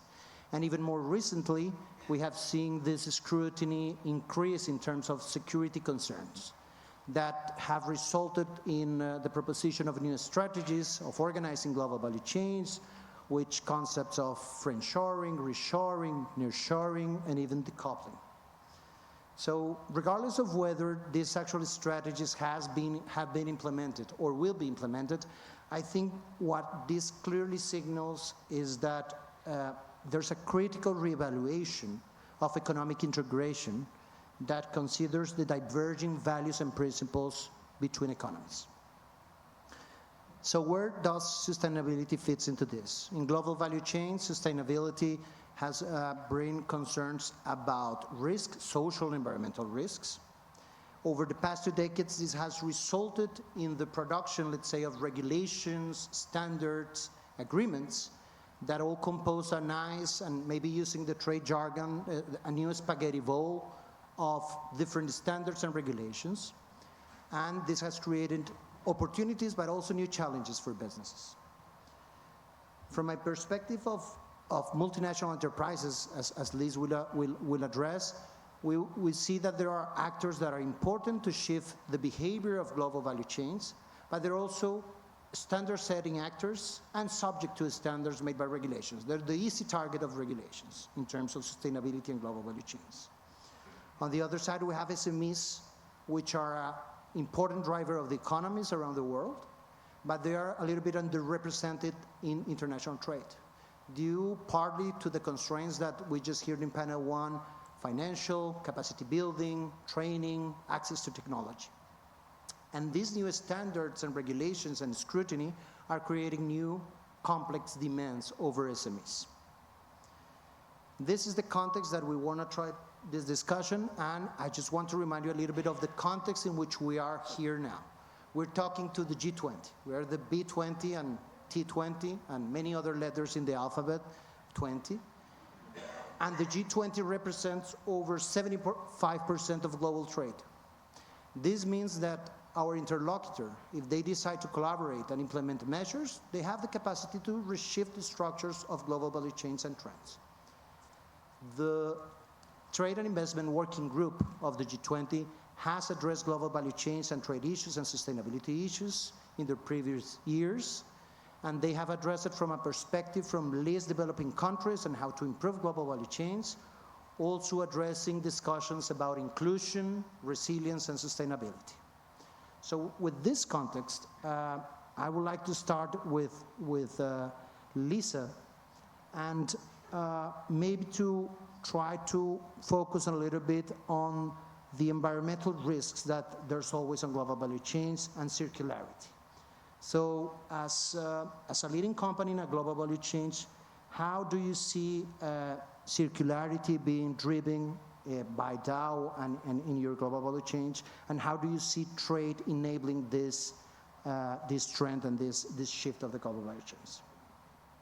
Absolutely, Miguel. Thank you, and thanks to all of you for sticking through. Like we said, we know we're in the way between you and the cocktail, but what I think is going to be great about this panel, and hopefully the follow-on conversations after, is that we're not only talking about risks, but we're talking a lot about opportunities. You know, I know we hear a lot about the environmental challenges that are out there in the world, but circularity is actually one of the economic models that can drive real solutions and long-term sustainable development, not just environmentally, but economically. As Dow, we've very much been a leader engaging on a number of efforts, for example, around plastics pollution.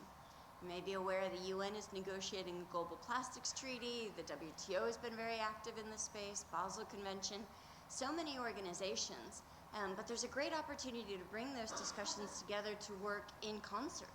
How can they join together to ensure that we're taking a trade facilitating approach that actually enables the economic models that can deliver real environmental solutions? For example, waste management, recycling technology. And Dow has partnerships with so many organizations around the world. A couple we've recently announced, for example, in Argentina, to work with local NGOs partnering on waste management collection, the infrastructure necessary to take plastics back in, keep it from inadvertently ending up in the environment where it doesn't belong, instead putting it back into a value-add economic model where it can be taken to recyclers, turned into new materials, and then into new innovative manufacturing, whether that's new packaging materials or recycled plastic and road asphalt for longer, more sustainable roads. There is a real economic value chain that can be created there, and trade enables that. How do we make sure that waste material can be collected, brought into the recycling? How do we know recycling investment can happen? Are we making sure that the rules, especially non-tariff barriers, aren't preventing the application of exactly the kind of technology we want to see invested that for most countries also represents economic development models? You're talking about technology investment, job creation, training and skills, particularly for that collection community, safety equipment, so that they're actually building out a more formal economic role, and ultimately making sure that we take what has previously been seen as a waste material, turn it into a feedstock, an active value-creating one that aligns with those long-term jobs. I think when you look at circularity from that opportunity area, yes, there's a lot of work that needs to be done to enable that. We need the right regulations and standards, investment practices and others, but it also enables us to really look at ways to bring communities together, actually solve a problem, but create long-term value and potential development growth at the same time. Obrigada. Thank you, Lisa. And I think you've raised a clear point of course, we are trying to address the risk that global value chains may have in terms of the impact on the environment and social, but it's also creating new opportunities for new practices and creating new added value to the whole chain. And on that note, I think we can pass to the perspective of the small and medium-sized companies. Because of course there are opportunities now in global value chains, and now with this, the sustainability, let's say, trend and objectives that we have. But they're also, they have opportunities and they face challenges. SMEs around the world are very important for economic growth, for job creation, but still they're a little bit underrepresented in trade. So maybe, Andre, you can guide us a little bit on how SEBRAE, which is the system that supports SMEs here in Brazil, is working with SMEs in order to address these, let's say, demands, take advantage of the opportunities, as Lisa said, with concrete projects. Andre, over to you. Thank you, Miguel. Firstly, I want to thank event organizers, the B20 and the T20 group, their delegates and the representatives. I'm very honored to stay here in this panel with Liza, Alan, and others finalists to topic this strategic about this. Before answering the question, I would like to conceptualization the institution I representative in Brazil. The SEBRAE is a Brazilian micro and small business support service to developing small companies in Brazil. The small companies in Brazil, it's companies to annual gross to revenue and 4.8 million reals to be small companies. In Brazil, having 22 million to entrepreneurship in Brazil and 10 million to people's developing business to informal in Brazil, working with the focus to develop entrepreneurship and acceleration projects to formalization the economy through partnership in the public and provided. We develop programs, projects in all states in Brazil. In the SEBRAE have 14 references, thematic hubs to spread across in the country. I'm here speaking the SEBRAE Sustainability Reference Center located in the city of Cuiabá in the state of Mato Grosso.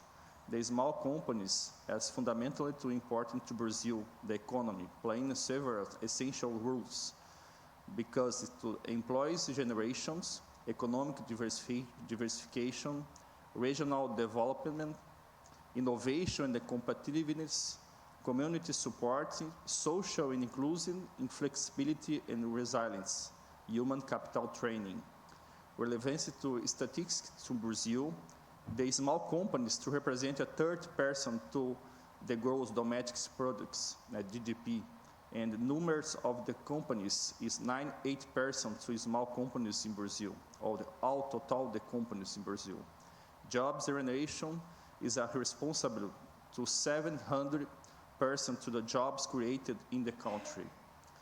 From the perspective of sustainability and development, small companies in SEBRAE support and encourages cohesion to involve adaptations and practices such as efficient resource management, waste reduction, use the sustainability materials of circular economy, renewable energy, clean energy source, efficient energy, and sustainability, responsibility social, ethical conduct, responsibility, community support, innovation and competitiveness, sustainability projects development, adapting to green technologies, and reuse and recycle, design to sustainability, and education in awareness.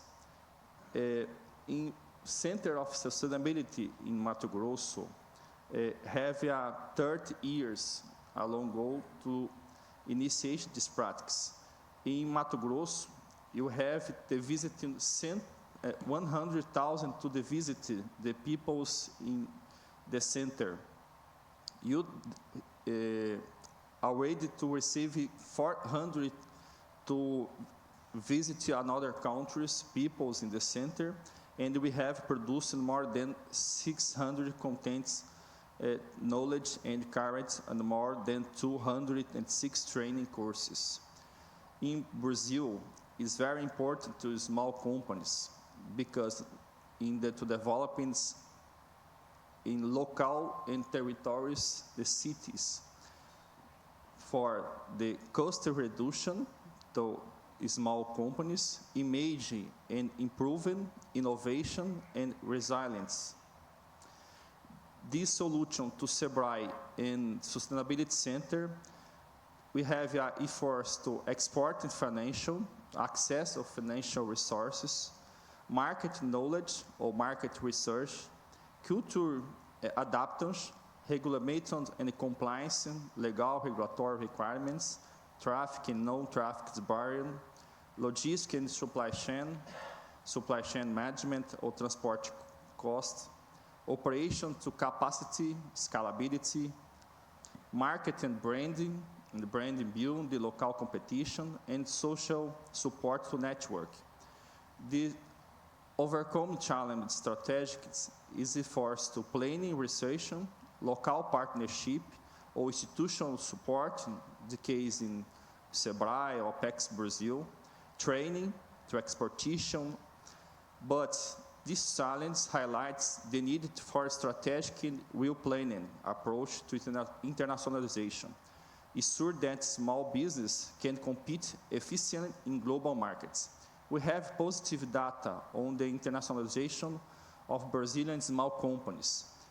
If we have to consider data from the Secretariat for Foreign Trade, from the Ministry to Develop Industry, Commerce and Service, today we have more 400% to small companies exportation to Brazil.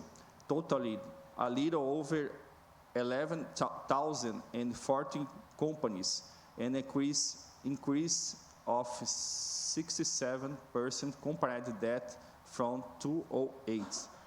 However, the financial volume that is exported is representative more than 1% of the $139 billion to Brazil.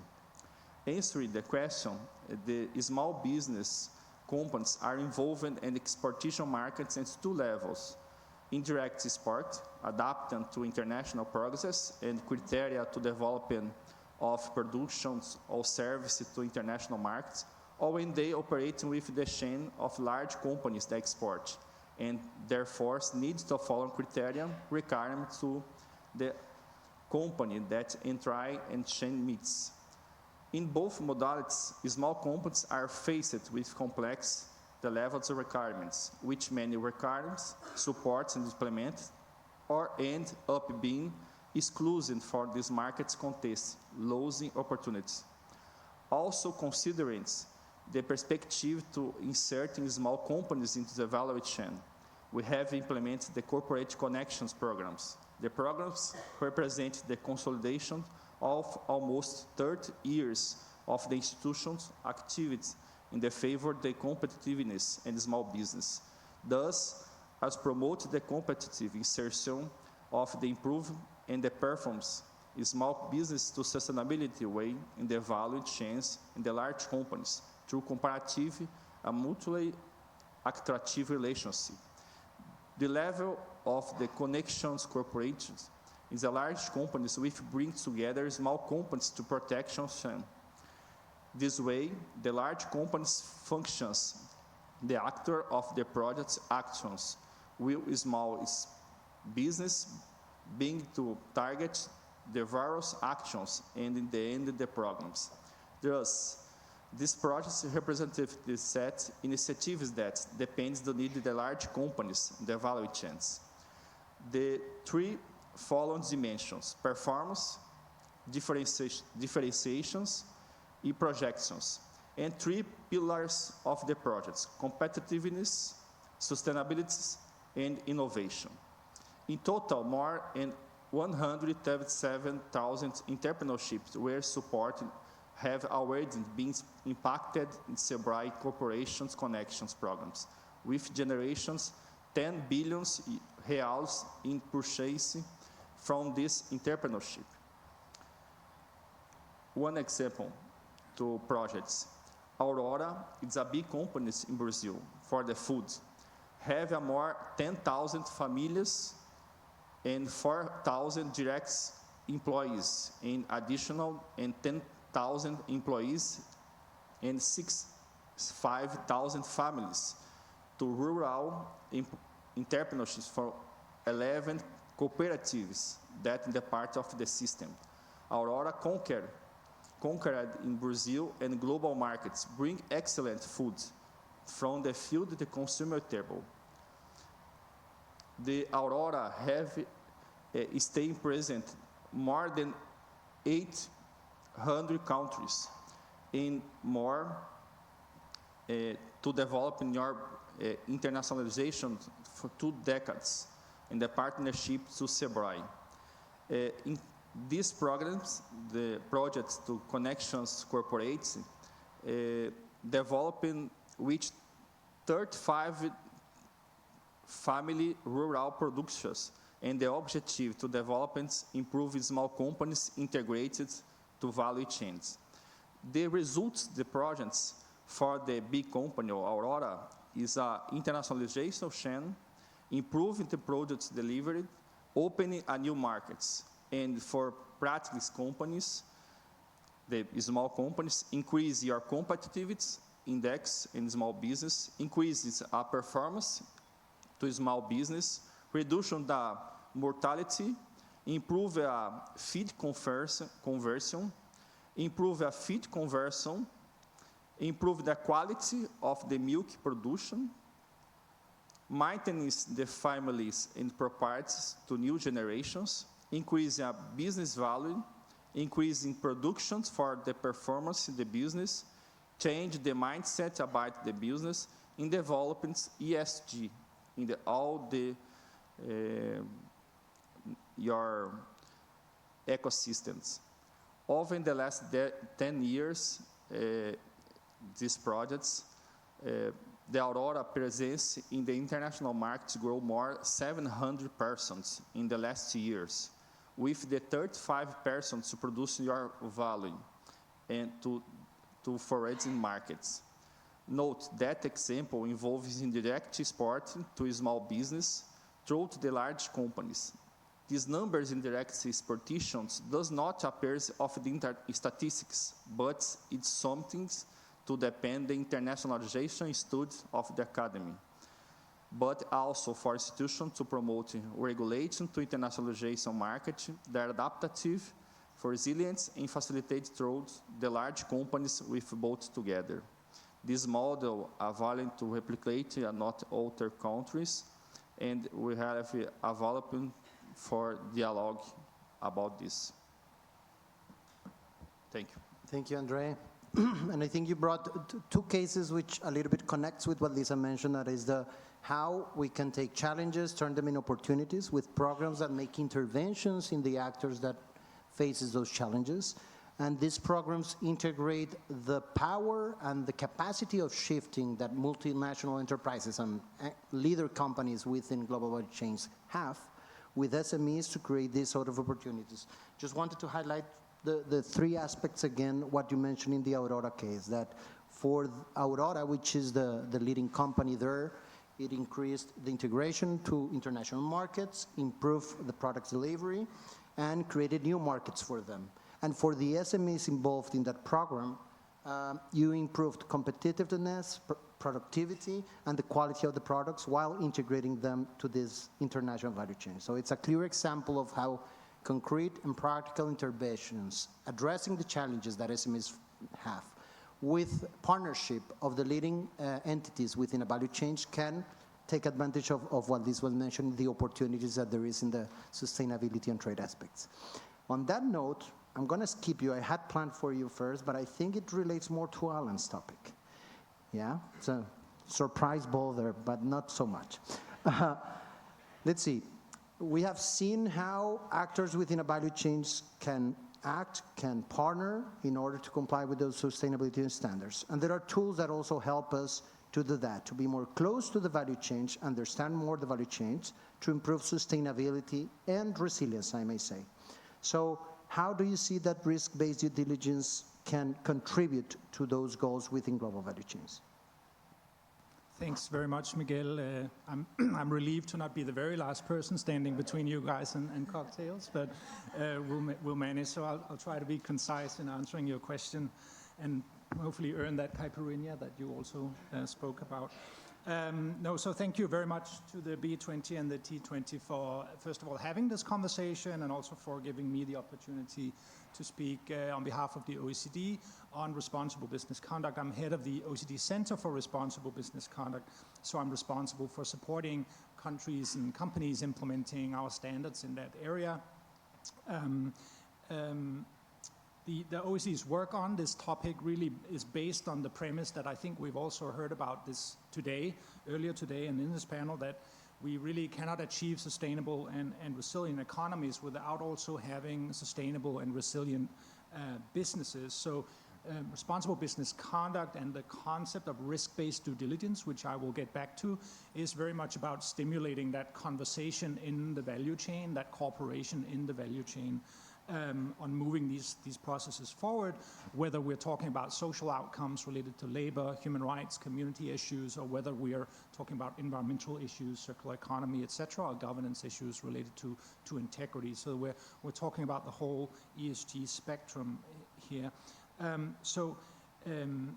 going to touch briefly on some of the international standards that are the foundation of this, because I think in the G20 context it's really extra important to highlight that this is an area where we in fact are building on a robust international consensus. I'm going to highlight some of the OECD experiences to date, including in work in the LAC region that we've been doing, and I'll take stock of some of the policy developments that we're seeing in different jurisdictions and offer a little bit of a forward look on some considerations that are being discussed at the moment in terms of how to really foster greater policy coherence and greater effectiveness of some of these measures going forward.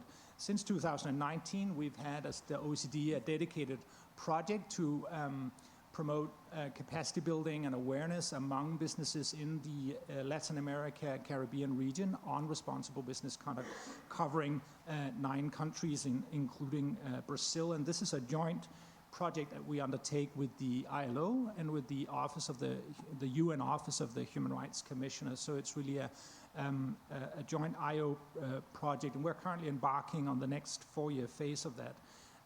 There's very large interest in the region among businesses on learning about these topics, and in the past 4 years we have actually engaged with more than 20,000 companies in various trainings and various webinars and events, etc. And there's really no doubt for me personally or in our view that this is seen as an opportunity first and foremost for the countries in question, and also for companies to really be competitive in the future market landscape with the green transition, of course accelerating that demand. After the COVID pandemic, we conducted a business survey among the companies that we are engaging with in the project. And we actually found that those companies that have more mature processes in place around responsible business conduct, due diligence, and policies in various areas, also reported that they had an easier time during the pandemic in actually managing their industrial relations and their working relationships in an orderly way, and that they also had an easier time adapting to some of the supply chain shocks that they were confronted with. So I can't go into why that is the case, but it's sort of an interesting indication of some of the mechanisms and the channels by which responsible business conduct really translate into concrete business value and overall resilience really of the economy. I talked about the standards, and so when we talk about responsible business conduct, we're really talking about a troika of international standards. We have at the UN level, we have the UN guiding principles on business and human rights. We have at the ILO tripartite declaration, and we have at the OECD guidelines for multinational enterprises. They're not the same, obviously, but they're 100% coherent in terms of what they're asking companies to do. And they have complementary abilities as well. And this consensus has really emerged in the past 15 to 20 years at the global level. So I think at the level of the principles and the standards, there is a strong multilateral consensus on what needs to happen.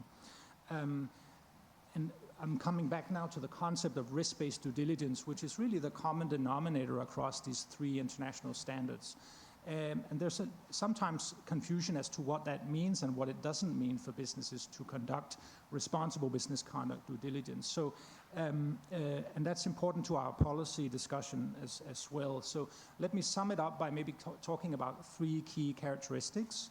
One is prioritization, the second one is proportionality, and the third is improvement. We often hear companies asking, why do we need to do everything everywhere all at once?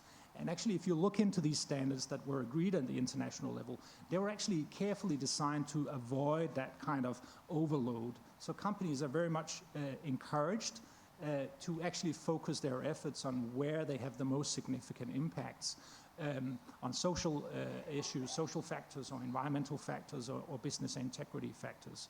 So companies are not expected to do everything everywhere all at once. And that's kind of the risk-based approach. We can talk about later then how does that translate into an actual legal context, which has been an important discussion. Number two is proportionality. We're also hearing companies being concerned about that there are no limits as to what I'm expected to do when I talk to my stakeholders. And these frameworks actually help to draw some boundaries around what companies are expected to do. And they also acknowledge that what can be expected of an SME that Andrea is working with is not the same as what can perhaps in some cases be expected of Dow or a similar large company. So size matters, context matters. Your relationship to whatever issue you're working on also matters. So these international standards really help sort of ring fence what can be expected of companies in different circumstances, and also, importantly, what can be expected of governments in setting the right operating environment. I mentioned the third area, which is improvement. It's important to note that these are not standards of perfection, they are standards of improvement. So companies are not judged on whether they have zero adverse impacts in their entire value chain. Companies are looked at in terms of how they're progressing with their really material ESG issues, whatever they might be, and perfection does not really come into it. And I think that's very important also in the context of looking at these standards versus more traditional compliance-based approaches. And why is that important? It's important because we don't want these standards to actually stop trade and investment. We want them to support better trade and investment. So don't lose the baby with the bathwater. In the meantime, I also mentioned that there have been significant, and we've heard about some of them today already, domestic policy initiatives that move these standards forward or draw on these standards to different extents. These are not always perfectly aligned with the international standards, but they do incorporate parts of the language. So it's important really to kind of go over the landscape because it's fast evolving. Some of these policy measures are at the corporate level. Some are not directly trade related, but they may have trade and investment related impacts that are important to consider. So we usually distinguish between three broad categories of policy measures that we're seeing, and we're tracking them on a due diligence policy hub that we maintain on the OECD website. First category is sustainability reporting expectations. You will all have heard about the IFRS baseline. The European Union has launched a new reporting directive on sustainability. And earlier this year, the three main Chinese stock exchanges also issued new reporting guidelines for listed companies to report on both their due diligence and also their actual impacts on people, planet, and society. So there are some very significant developments there in the reporting space that, of course, are going on in a lot of countries. The second area is more product and trade-related measures. If we look, for example, at the sector-specific level, more than a decade ago, the US introduced the Dodd-Frank Act, which focuses on responsible sourcing of minerals. And today, actually, 15, you asked about success stories, 15 of the major metals supply chains that are going to be very consequential for access to transition, critical minerals for the transition, are covered by these international standards on responsible business conduct, meaning that actual audits are being carried out, meaning that market makers, so that's exchanges where these metals are traded and priced, actually have these as listing requirements. We have evidence from the Great Lakes region that where studies have found that in those areas where these due diligence programs are in place, there will be less armed force presence, and there will be better tax collection and better public service provision, indicating again that there is an impact of these programs being in place. We also have a forthcoming OECD report where we look into trade and investment policies of 9 countries in the Latin America and Caribbean region. And we find that 70% of the trade and investment agreements we studied contain sustainability provisions, and actually an increasing number of the new generation of agreements contain specific provisions on responsible business conduct. The Brazil Model Cooperation and Investment Agreement is of course, an important example of this. We also have a third category, which are guidelines and regulation mandating due diligence. The EU Corporate Sustainability Due Diligence Directive is the latest addition to that. We also have other economies that have issued guidelines in this area. Japan and India are cases in point. So at this stage, we're really seeing a number of policy initiatives that are leading governments and stakeholders to ask about what is the coherence between these initiatives. A business leader I spoke with a few weeks ago from a multinational garment sector company told me that his public affairs team were currently monitoring 118 pieces of sustainability-related legislation. So that tells you something about the complexity if you're present across a number of jurisdictions in your supply chain. There's also a risk, of course, of fragmentation of policy approaches that will, in the end, render them less effectful than they could be. And there's also a risk that this proliferation can cause frictions between trading partners, as we've heard this morning. At the OECD, we recently, in March, we held a policymaker roundtable where we actually gathered policymakers and practitioners from both OECD countries and non-OECD countries to discuss ways forward on greater policy coherence and greater collaboration in this area. And if you allow me, Miguel, I can highlight just 4 considerations that came out of that discussion. And there were 2 do's and 2 don'ts that I can summarize. If we take the don'ts first, the clear message was don't throw the baby out with the bathwater. So we really need carefully thought through measures here that will not actually hamper and reduce trade and investment, but will actually accelerate it in the areas where it's needed the most. You've mentioned already avoid creating a spaghetti ball. So that is very much my example of the 118 different legislations. Among the do's, we heard a very strong call for transition approaches. One participant from a developing country said, we're committed to the journey, but we cannot go from 0 to 100 overnight. So there's a need for a degree of patience, it seems, and for really accompanying support, not least to the SMEs that will be confronted, whether we like it or not, with some of these increasing requirements.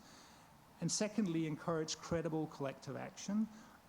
Credible sustainability initiatives at the industry level can really be one of the ways that we can scale up action in a cost-effective way without each company having to reinvent the kitchen sink, as it were.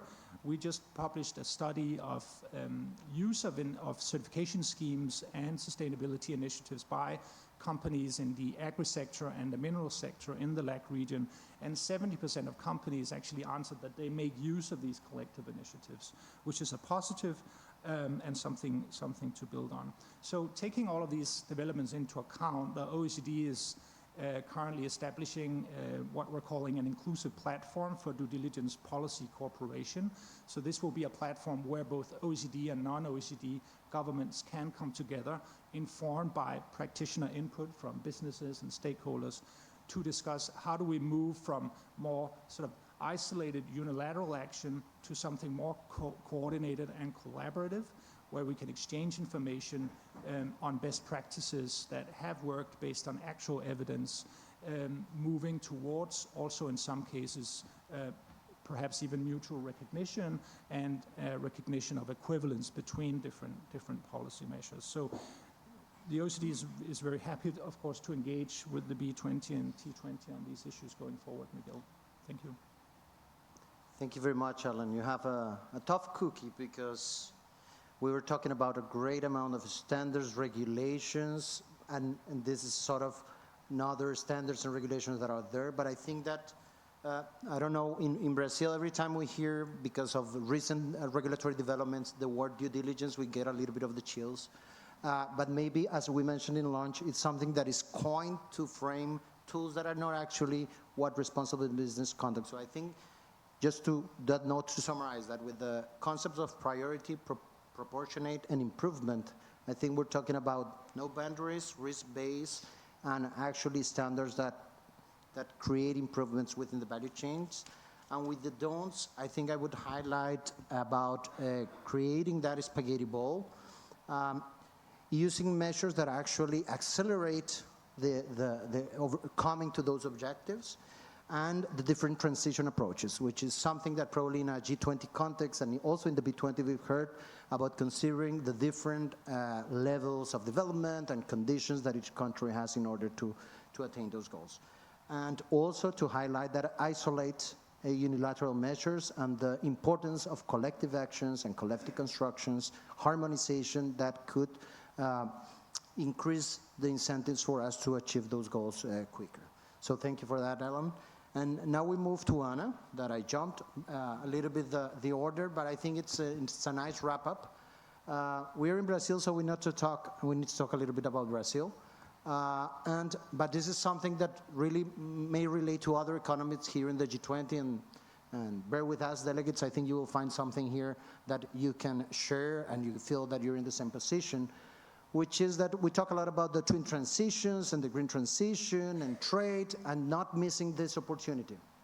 And countries like Brazil, a large economy with a good, let's say, clean energy matrix, how do you see these trends and the sustainability aspects create new opportunities for reindustrialization, meeting and helping the world to accelerate in that transition, and also becoming an opportunity for Brazil and countries in similar situations to integrate even more into global value chains? Thank you. Thank you, Miguel, for your question. Hello, everyone. Thank you for the invitation to come today. I think to give you a sense of the Brazilian context, and that's a great challenge. I think one of, maybe the first rule of thumb that you should know is that in terms of emissions, while the world has generally 2/3 of emissions related to energy and waste, Brazil has only 1/4 of emissions related to that. So most of our emissions are related to deforestation and land use. And so this brings a sense of, okay, this is a different country related to the rest of the world. And I think one of the things that we can talk about in that discussion of our electricity matrix, to give you a little bit more of a sense of beyond emissions itself, is that Brazil has the cleanest matrix, energy matrix of similar countries. So for major developing countries, Brazil has the cleanest of the matrices. And we have also universal access to electricity. So right now we do have last mile electricity. We have over 99% of access, and that makes a lot of difference also for businesses to develop in different areas of the country. So currently 80% of our energy is electricity is generated from hydropower plants, but from now onwards, probably around 70% of our energy is going to come from solar sources. In addition to that, we right now have a decreasing deforestation rate. So our emissions related to deforestation tend to decrease despite the moment in which we are, where we have burning forests in Pantanal area.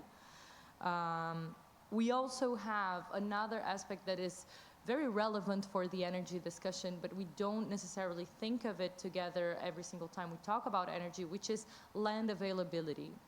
So this is something that most countries do not have a similar context to relate to, but we have over 80 million hectares of degraded lands that could be used, for instance, to generate biofuels.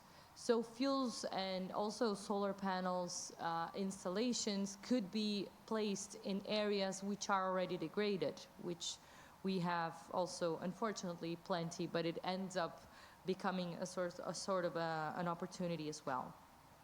So with that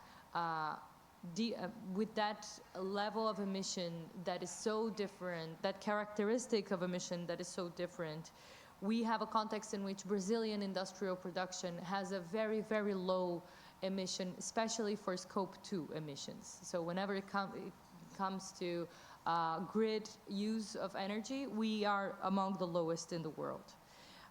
We also have that sense of sustainability in time because we have the expansion of solar and the capacity of reach because of the universal access.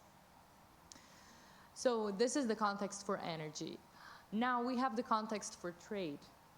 In that, I think the scenery is less optimistic for the last 30 years. So basically, Brazil has been undergoing a large process of loss of complexity in our matrix, which means in our goods that are traded, that is. Which means basically that we're becoming more primarized in what we trade. So we tend to trade less goods that have more value added, and instead we tend to focus on the ones that are related to agricultural production or extraction, the typical Dutch disease we learn in Economics 101. So what we have now is that in addition to the low complexity, that we have a ranking that shows that very clearly. In 1995, we were the 26th country in Harvard's complexity index. Right now, we're in the 70th, 2023 data. So right now, we're behind Malaysia, we're behind India, and behind Vietnam.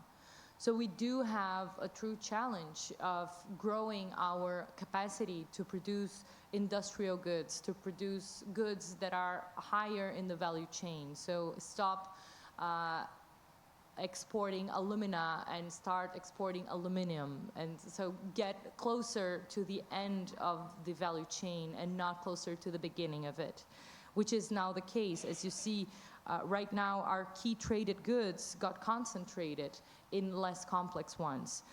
We used to have a variety that included Airbus and cars about 20, 30 years ago, and now it's mostly soy, crude oil, and iron ore. In addition to that, our partners, our key trade partners, also got very concentrated. We used to have the United States as the first country with EU countries as well, and now it's mostly China and some smaller Latin American countries. So this brings a sense of what our context is. We have a recent loss of space in Latin American trading as well. So China has been increasing its role in Latin American trade, which has been decreasing Brazil's role in Latin America overall. This is the second part. Now I'm going to move to the third part, which is the zoom out, talking about global policies and how we see trade globally and how that impacts Brazil. So most countries are now engaging in their green new industrialization proposals. We have countries such as, well, the United States with IRA, 1.7 trillion, the European Union with green industrial plans of over 1.8 trillion. We also have the German plan, we have Vietnamese plan, Spain plans, and those plans count on direct investments. And that is a major source of inequality between global north and global south, because especially if you have policies that are statedly dedicated to green a country's production, but end up bringing challenges for competitiveness of other countries, this can become an issue for the global south. And this is also why we have been discussing so much the role of the WTO.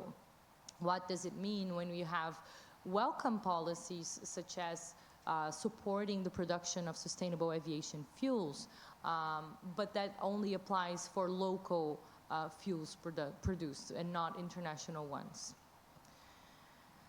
In addition to the direct investments that we have globally, we also have the regulations, such as the CBAM. So Brazil will be the second hardest hit country among all developing countries from the CBAM policy. That's the estimations that we have, about $80 billion of a negative impact, second only to South Africa, which is over $90 billion. It will mostly affect our iron steel industry. And I guess this is also one of the reasons why WTO comes as an important player that we would like to know how it will position itself with regards to all of these greening transition policies, and how can we make sure that we are continuing to pursue greener solutions worldwide. After all, we do need to mitigate. Our southern region of Brazil has been a testimony of why we do need mitigation as urgently as possible. But on the other hand, how can we not lose our competitiveness, our complexity of industries? How can we make this a fair process for the whole world? This is one of the main concerns that we have. For Brazil specifically, how can we use such an energetic capacity that we have from renewable sources and the complexity challenges that we currently have to build and turn this into a solution that could be, for instance, a hub for industrial low-carbon production? Most countries are facing this huge challenge of a lack of renewable sources. If you see Germany, for instance, with the Ukraine-Russia conflict, it has a low offer of natural gas, and most of its steel production is endangered by that. So why don't we think of a solution of bringing some of these industries for a country like Brazil, where you can find the availability of the green energy resource, but we also have the geographical possibility of sending those goods to Europe, to the United States, to Africa, even the rest of Latin America, of course, as well. So for us, some of the things that are clear that are needed for this potential to concretize are the access to markets for sustainable investment, and that may include bilateral agreements between different countries. If you have one country that has a specific high emission production that could use the differential that Brazil has with the low emission energy, that could be something that would improve a lot that pathway. Also, goods taxonomies. Considering all of this discussion on how CBAM was designed and on how all of these international regulations, non-tarifary policies that are being set, how can we bring those to light from a scientific perspective? What are the solutions that actually decrease emissions globally? So maybe scope 2 emissions are even more relevant than scope 1 for a number of industries. So maybe this is something that could be further discussed between countries, but specifically in the light of scientific knowledge that we currently have. Finally, and I'm about to wrap up, I swear, we have technological transfers, of course. There are some possibilities that are already well developed in mostly developed countries that we could learn from them and implement these capacities here. Also, accessible finance, for instance, with platforms that facilitate foreign payment, including taxes, that could help a lot with the business enabling environment possibilities for the country. And finally, capacity for the people, how bringing capacity for our local people to make sure that Brazilians can actually operate within these industries, and make sure that we do offer also all the needs that companies have, which are not limited to energy, of course. So finally, I guess the last point, which is very important for us, is the WTO strengthening and thinking of how we can make this discussion about these supports that are happening worldwide more fair to the various countries, especially from the Global South. Thank you. Thank you, Ana. And I think that in this point you have bring several issues relating how the specific circumstances of a country can create opportunities, with your case on degraded lands, and how that can contribute for a production of agriculture or biofuels in this case, and how maybe the specific circumstances of a country can, let's say, take out arguments of fuel versus food, because we're actually using degraded land for those sort of purposes. The importance of that these transitions may create comparative advantages. I think Sandra mentioned this in the first panel, but we also need the right policy environment to not override those advantages. Now, we need a level playing field that actually assures that we can take this opportunity to forward industrialization actually become a factor of more complexity within our production and more access to global value chains. And also you gave also examples that I think it's important from my introduction to say that more and more we see in business decisions the factors of security concerns and social and environmental impacts. So these are sort of factors that are being more and more included within business decisions when in themselves have an impact in the structure of value chains. So on that note, we have, I think, a few minutes for questions for those that would like to have a discussion with our panelists. I think we have 1, 2. Thank you. If you wish.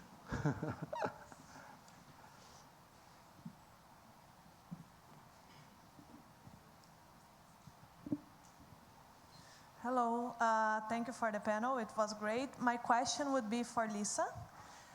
You mentioned a lot how sustainability is not only about decarbonization, but also circularity.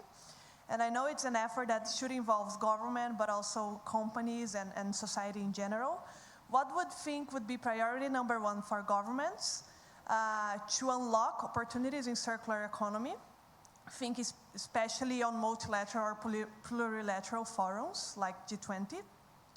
And also for companies, what should companies be prioritizing as a private sector to facilitate more business models that have circularity in their core?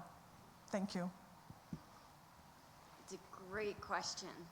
And it's a really good example of how this does have to be a partnership. And with full credit, I've been very proud to be a member of the B20 Trade and Investment Task Force, as well as efforts we've done like on the US-Brazil CEO Forum to really bring these opportunities together with government in a way that does show what those priorities are. At the end of the day, government can play a real role here, especially when you think about that regulatory, the standards environment. If you have recycled product, what are the regulatory requirements to approve that? How do you actually encourage and incentivize meeting high-level standards, but then also being able to bring these innovative products to market. Because as you know well, that's one of the areas, that's how business gets involved, right? When you know you have a market you can create. So ensuring that there's sound science, risk-based, standard setting, regulatory procedures really helps demonstrate the value proposition around encouraging circularity and working in recycled products, how you can bring that to the marketplace. From the company standpoint then, that very much you're looking at how you have access to the necessary amount of feedstock. You know, if you're going to drive circularity, you need to make sure that you've got a competitively priced availability to bring that material into the process to begin with, as well as then looking at that once you have recycled material, what can we do to make it more fit for purpose so that you're really looking at materials that encourage that further circularity that can meet those regulatory and standards and actually bring out into the market. So I think that really demonstrates how this is very much designed to be a partnership. But I think going back to what Maria was saying too, how we work with organizations like the WTO to ensure that they're encouraging it as a trade facilitating approach. You know, there are a lot of restrictions to movement of products around the world, and for many reasons there should be. We are happy to work within compliance to ensure that we're meeting those standards, but we also need to make sure that we can continue to bring innovative products to market. So the WTO can play a real leadership role here, encouraging that market creation, the availability of products, being able to move between countries, that makes all of us more competitive. Thank you. I think we have a second question here. Thank you very much. This has been an enlightening discussion, as a matter of fact. We all have the idea about material waste, turning into opportunities through circularity. Why haven't we thought about circularity for emissions themselves? Emission circularity. This is the second half of actually what we are addressing in general terms, be it in the energy sector, be it in the agricultural sector, be it in industrial sector. If we do not address the circularity of emissions, we will not reach our goals in general. So we need to put these two together in order to move on. I can tell you very clearly, this is an example had happened in Saudi Arabia. We have actually turned a huge burning of methane into a project in the late 70s, and we created 2 industrial cities on the east and the west of Saudi Arabia that now contributes to about 40% of the GDP of that sector.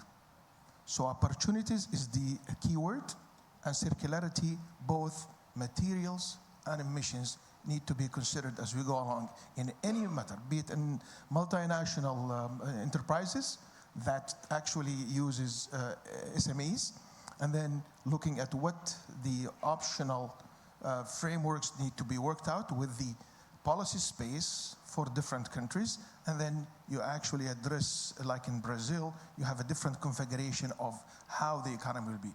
I think the panel needs to think of that, and the engagement should be actually taking that into account as we go along.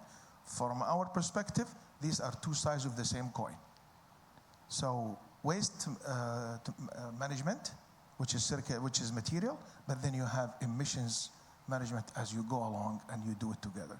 That's where opportunities will be created, and there should not be any disproportionate of investments as we go along. Thank you. Thank you for that contribution. I don't know if somebody wants to react, but it's also, I think it's part of the discussion, the contribution, also about the specific circumstances of countries, the alternatives that there are, and the right policy environment in order to meet the objectives. Do we have we have one more? We have a lot. Maybe not so much time.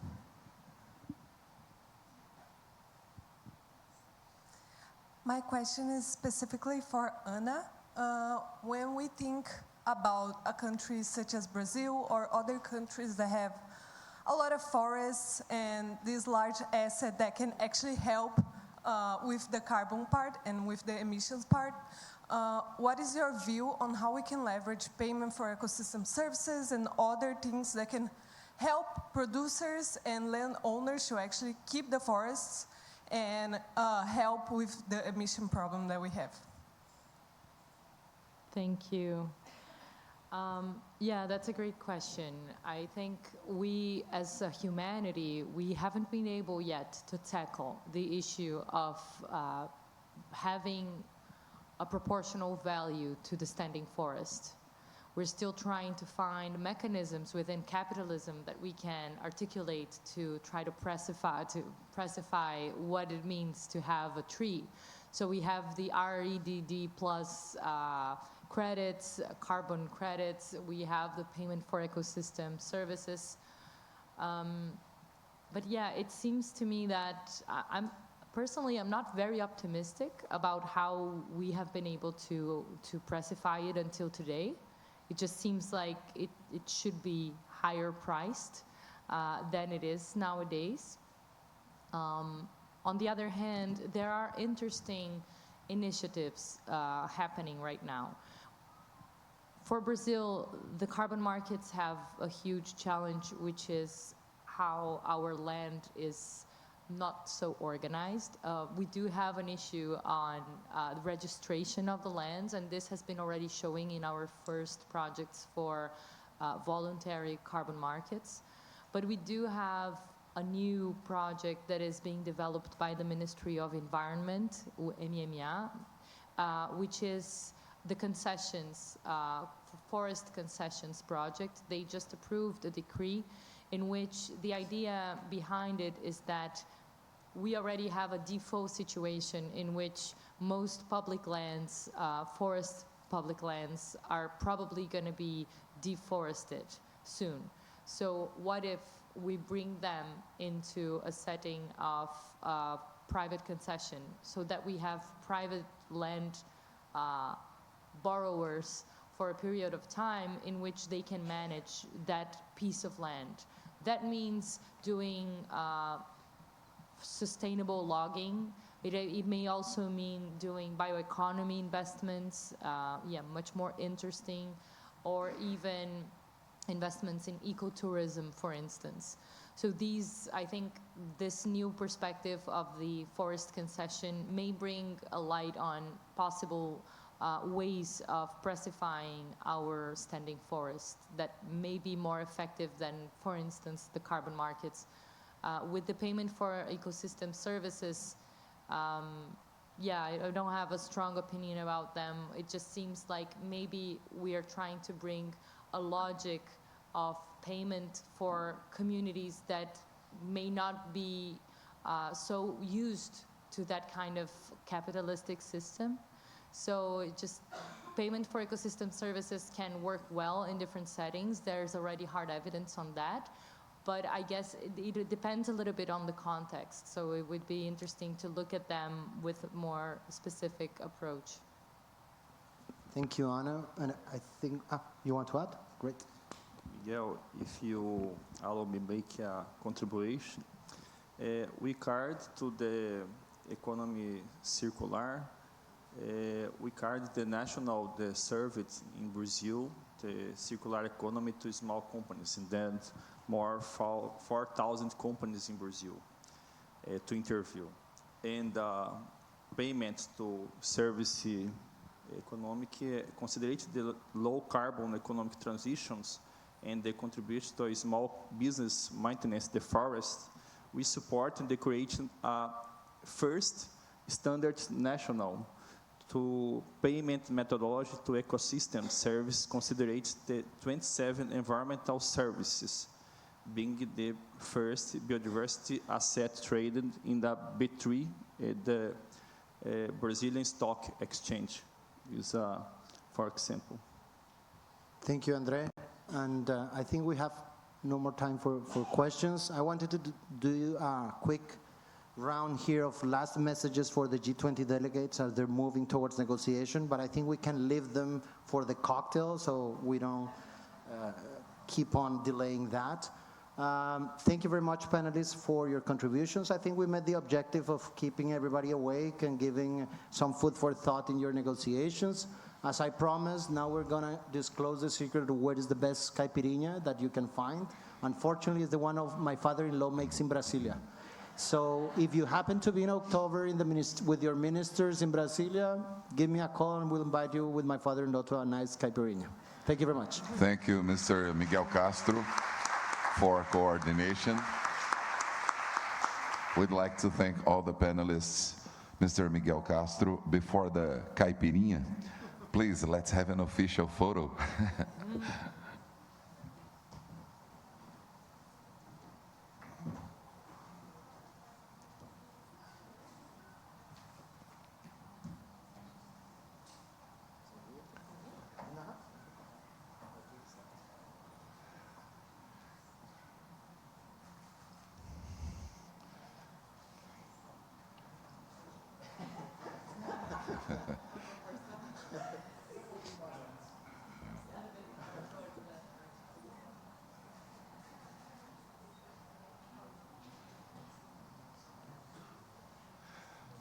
Ladies and gentlemen, we're drawing to a close, and I'd like to thank our audience, our speakers, and all those who have played a key role in making this event a success, especially the Brazilian Economic and Social Development Bank, BNDES, for hosting our event, as well as the State of Rio de Janeiro City Hall, and the Ministry of Development, Industry, Commerce, and Services for the partnership. I'd like to close this event by also thanking all the authorities and guests for their presence, reinforcing the invitation to our cocktail reception at the G20 House, Casa de Cultura Laura Alvim, at Vieira Souto Avenue, number 176 at Ipanema Beach. I wish everyone an excellent evening, and one more time, thank you very much.